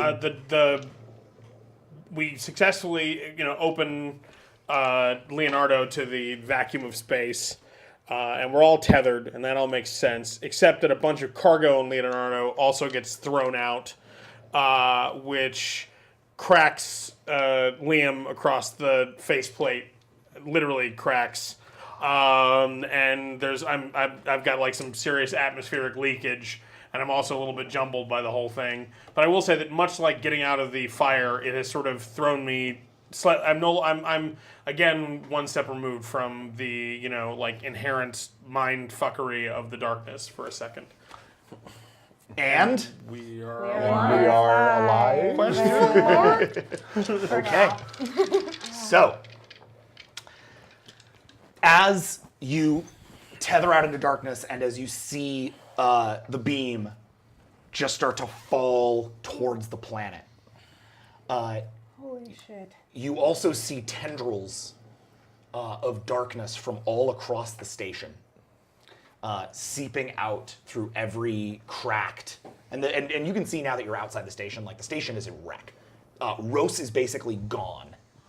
It's far away at this point because the ISS travels at a pretty high speed.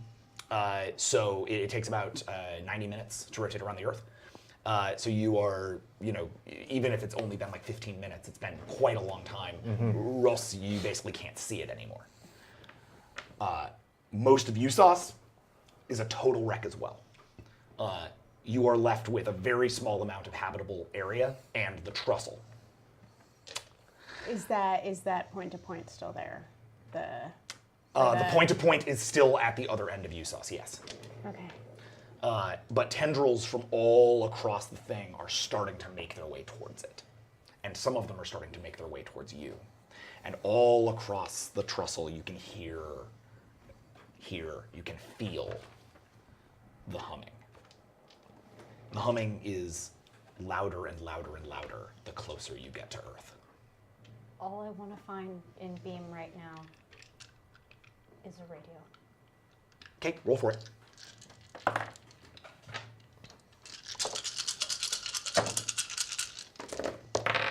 I can't even get that. It's a failure. Okay. I'm going to let the other scene roll out as well. But essentially, yeah, you're packed to the thing, and you hope so much that you might find a radio, but nowhere you look in here have they even made it that far. This place wasn't even designed to be lived in yet. It is the ultimate fact. You've been living this whole thing via facts, and then you got inside of a system that was never even designed to be lived in. Is it any surprise you will die here? I'm coming in. So I'm gonna come over the radio. All right. Well, there has been a minor change of status for me. I'm not gonna make this next leg, I'm afraid. And at this point, looking at the state of it, it's no good trying to fix me when you're barely gonna get away yourselves. I'll do my best to get you to harmony, but Do we? either way, that lander only has, or that point to point only has 2 seats. And I'm going to go ahead and volunteer to stay outside right now. Do we have EVA units on the suits, like the new one that I just put on? Or am I just tethered? I think you're just tethered. Okay. Do I have it? Because I got one Yeah, of the. because you've been doing this thing for a while, so I think you have them. Oh, okay. So you sorry, do- I'm gonna change my mind on I how think I'm gonna deal I with think that. you guys got them. Yeah, so I'm gonna actually like fly over to you, and I'm gonna sort of like hug you and like tether on, and basically like I know you don't have your hands right now, but sort of like place you in such a way that you can operate my controls if it comes down to it. Okay. Because basically I'm fucked, so you might as well have at least some way to get yourself there. But like head to head against you, just be like, just to put something in perspective here, I'm not entirely sure if we could make it back. We should. We both know what we've been hearing and seeing. Well, we have to try. This may be affecting Earth as well, but we sure as hell stand a better chance against it than we do up here. All right. And while they're chatting, I've already started heading for the point to point. So you guys are trying to head for the craft? And I might be trying to beat them. Okay, roll for it then.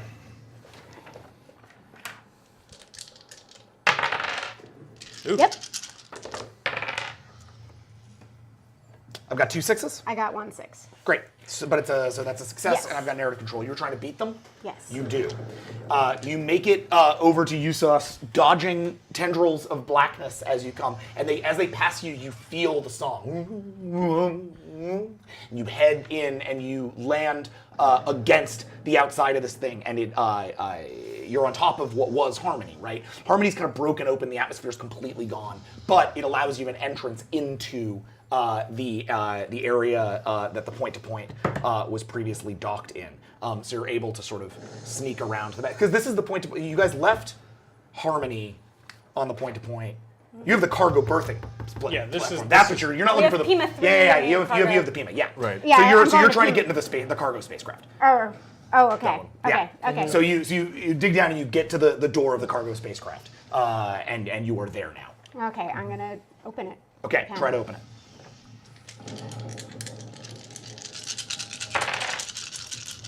Six and a 1. I've got 2 6s. I succeeded, but we lose that dice. Okay, and you don't want to re-roll it? Not right now. Okay, yeah, we're getting there towards the end, guys. So I know. It's feel just free to my brain. go for break. My brain doesn't really work for this. Then so, there you go. You're fine. yeah. So you do open the door, throwing it open, and inside there is Commander Kyle. Commander Kyle is ice. He is completely cold, blackened with the cold. All of his capillaries burst. He has claw marks on his arms, on his legs, and one big one stretching across his face. He reaches out towards you with outstretched arms.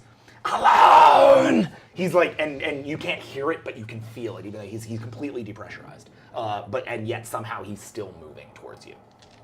I'm gonna. I never said I put down whatever tool I had. I assume. No, you did not. Going to try to crack him across the face with it. Go for it.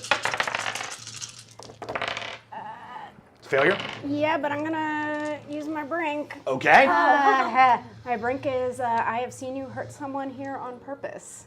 Oh. And it actually was the commander. There was a day he made.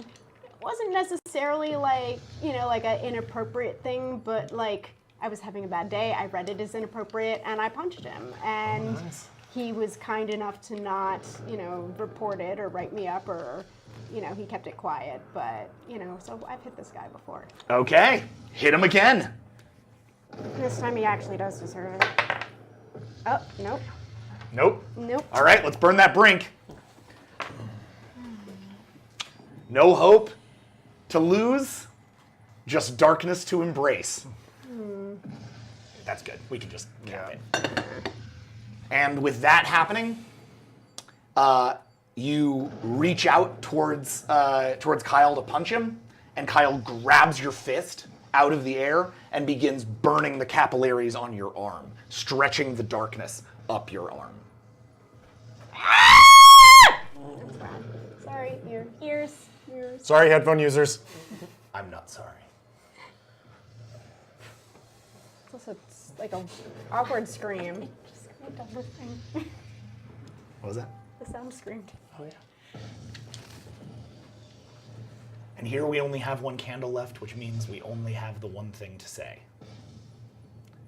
These things are true. The world is dark. And we We're are alive. Are we though? As the capillaries on your arm begin to burn, digging deeper and deeper and deeper into your arm, you hear the song inside your head and it calls to you. It deeply tries to make you listen and to make you sing.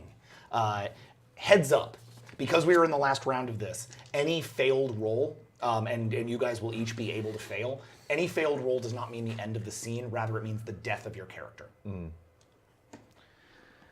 you have 1 die to roll. She's gonna try to resist. Okay. She's already sort of fallen to it once, but there's the pain and just she's gonna try. Oop, there that goes. Nope. Okay. And the song digs deeper and deeper into your head until you feel connected not just to Commander Kyle and to his entire experience and his history. You can feel that time that he punched you in the face, or that you punched him in the face. It's hard to tell at this point. You are one and the same. And so too are you the same with all of the Russian cosmonauts. So too are you the same with the entire missing crew, who now you realize are simply floating out there somewhere in space without their suits, where they went into the darkness willingly, because among the darkness they were all together. And you suddenly pity all of those who live alone as you die, falling into the togetherness of the darkness.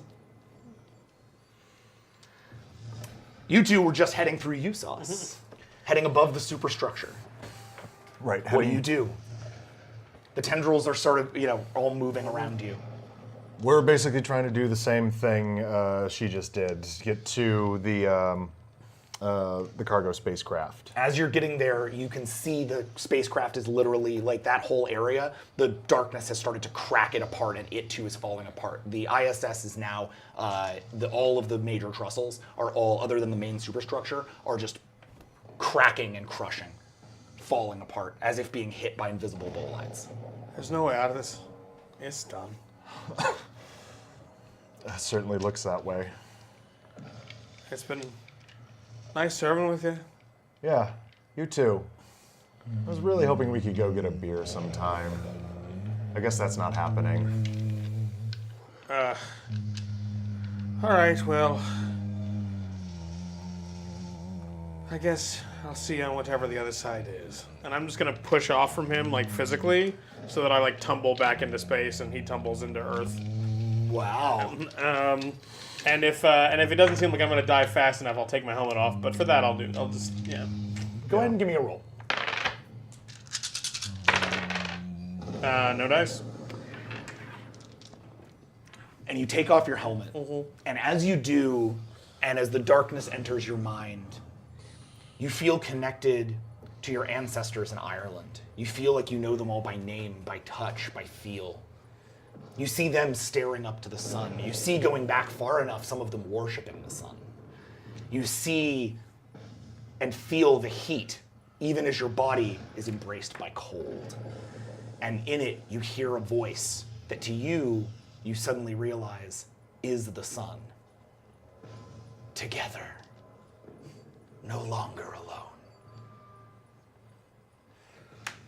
You're falling back towards Earth, sent off by him as he disappears into the darkness and freezes away. The ISS in front of you splinters into millions of pieces, and you are alone, your tether broken, tumbling head over head towards the Earth. What do you do? I first try and rack my brain for a way out of this, but there's nothing to grab onto. There's no way to stop my momentum. I am just heading inexorably towards the Earth. And so I decide, just as best I can, to slow the tumble so that I'm just falling more straight towards the Earth, and try and position myself so that I can see it as I burn up in the atmosphere. Give him the dice. Or die. Roll, at the end, roll you're to supposed to die? die. Yep, roll to die. Hey! It's a success. You're not dead yet, bro. And in fact, you have narrative control. I didn't roll a single 6. Okay. Okay. So Alan Dorn, second to last surviving member of the ISS. right. Okay. So there are bits of ISS debris flying around. Some of them are flying way too fast for me to grab onto, but there is one that is sort of coming at a I don't know the term of the angle that I'm going to intercept it at some point, and it starts flying by. I grab onto it as it passes by. It slightly changes my momentum, but not enough to alter my course enough so that I miss the atmosphere. I'm still going to hit the atmosphere, but now it's not a straight shot. It's more of a decaying orbit. So I have that much longer to watch as the dark Earth gets bigger and bigger and bigger in my viewport. Either that or the darkness finds me. You could also run out of oxygen. That too. There are lots of ways to die. Well, you tell me. Let's roll a 6, or let's roll that dice, and we'll see which one of us tells you. Oh! Oh my god, dude. Wow. Alan Dorn refuses to die. Yeah, apparently. So you are clutching to this thing. Now you're in a lighter atmosphere orbit, and you're far away enough from the darkness and from the Earth darkness that nothing actually is tendering you yet. Right. You have a moment to try to. There's almost a sense of like hope here somehow. Right. What do you do? You can see down below you the remnants of beam, still itself inflated, Right. but about to hit the atmosphere. Okay. All right, what I'm going to do then is, as I'm sort of going in this decaying orbit, I'm going to reposition the piece of debris that I'm on so that it is perfectly perpendicular to beam, and I'm going to basically push myself off of it as hard as I can to try and meet up with it. All right, here we go. Do it again. You have your brink. I do have my brink. So it is, I try it, I push off, and I have narrative control. Oh, right. If you're going to use your brink, just go ahead and do it. Okay. We're going to say Yeah, but the brink results in the same result anyway. That's fair. But let's. Yeah. So what's the brink? My brink is I have seen you contemplate taking your own life. So suddenly going in and doing that, you find yourself you're sort of for the first time embracing the idea that like, okay, you just did it. You just jumped off the bridge. It's just you jumped off a really, really high bridge, Right. and the Earth is down below you. But you did the jump, and now you have this infinite fall, and there's part of you that suddenly wants to live. Roll to see if you do.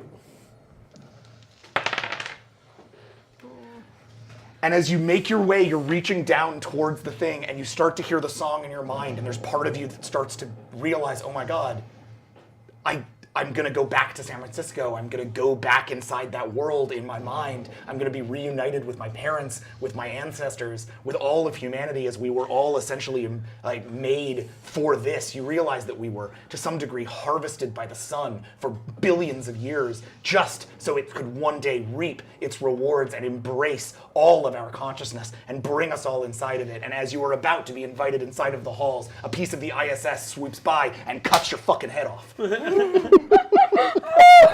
Oh man, and you were like 5 feet from Vicodin too. Yeah, right? And Alan Dorn is gone. Oh. Lastly, the song reverberates all around you as Beam feels, as the atmosphere begins to hit Beam. This thing will not last long. It's going to burn up and fire very, very quickly. It will not. I have no control, and I am singing. Annie,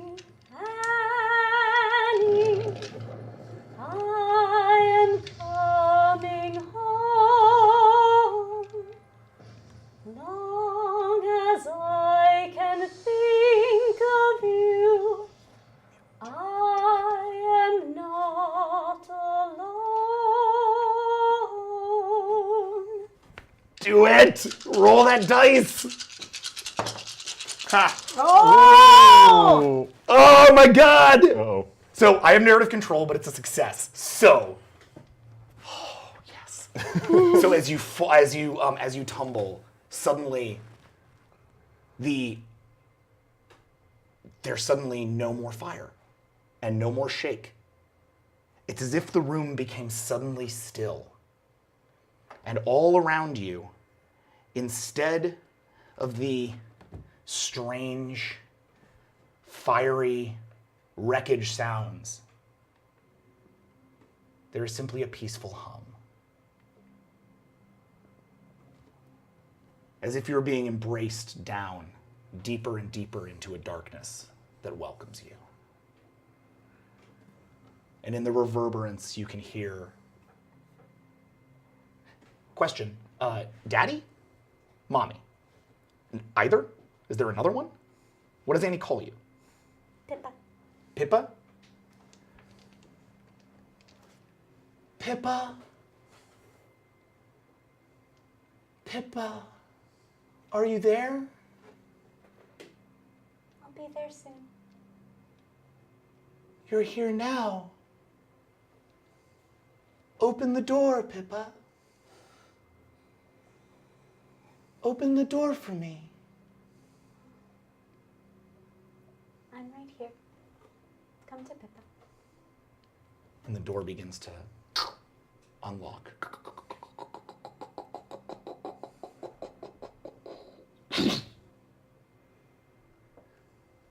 And beyond it, the brightest light you've ever felt, and the deepest warmth, as if you were bathing in sunlight.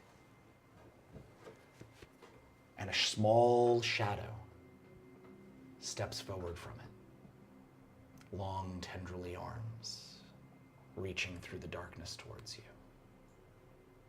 Pippa, join us. You're the last alone.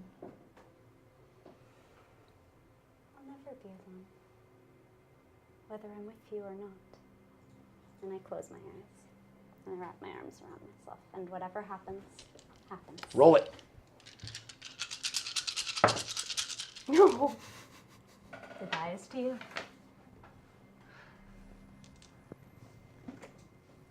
And as the darkness that may be your daughter and may well be something that's taken the form, life, and breath of your daughter, embraces you and reaches into your mind, and you are, for the first time in your life, truly empathic to those around you beyond your immediate family.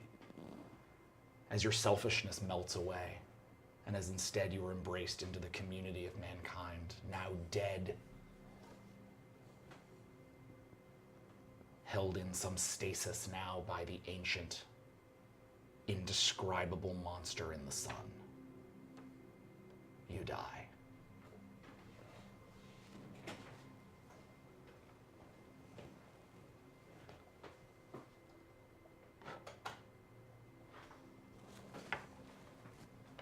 These things are true.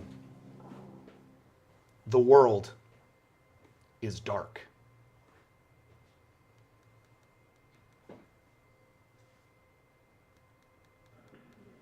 Annie, Julian, I haven't heard from you. I don't know where you are. I don't know if you're okay, but I swear I'm gonna find you.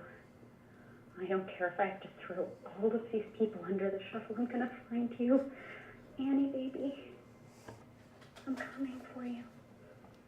Everything's gonna be okay. Okay, kids. Today we're going to talk about solar energy. Now, this is how the entire space station fills its battery reserves, which powers the entire operation.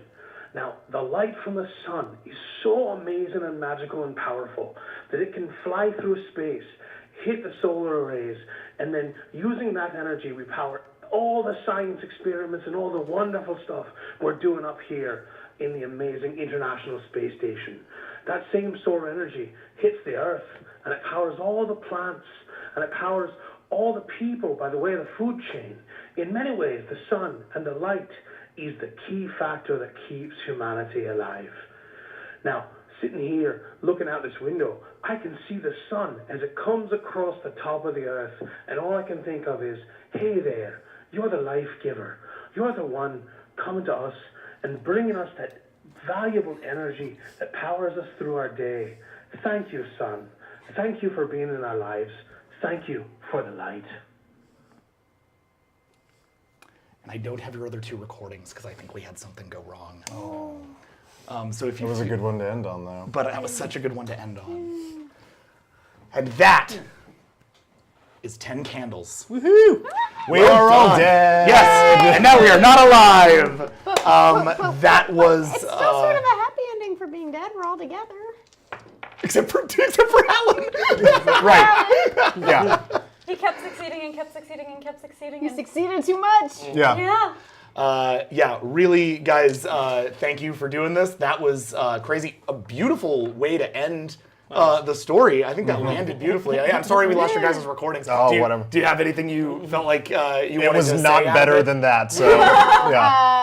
What was it? Like, what was the message? Oh, it was just, I forget exactly what I said, but it was just me, like, super worried about things. It's a good thing. Yeah. She was, Victoria was sort of leaving a message for her partner, Roger, who had not wanted her to go on this mission. So it was kind of like, you were right, but you're probably dead now.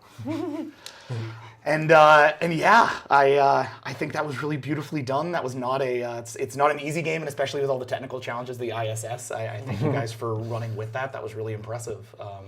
That was an amazing Thank game. you, Jackson. I absolutely That was loved it. Awesome. That was really awesome. And thank you at home for joining us on this totally wild, super scary ISS trip here at Saving Throw. I'd like to thank Saving Throw for having us. This was so much fun. I was so pleased to be able to do this today. And more than anything, I want to thank the creators of 10 Candles. Thank you guys so much for everything, for helping us, for being here on the stream. That's outstanding. I hope we, through all of our stops and starts, still did your game some justice. I certainly felt like that went really well. So thank you guys so much for everything, and I guess that's it. I'll sign off the way that I tend to sign off of these things on the only other one that I do, which is for Sax Carr, Sam Leve, Jody Hauser, and Rick Baer, and everyone here at Saving Throw. I am Jackson Lanzing, and I will see you in the future. Bye, guys. Bye. Bye.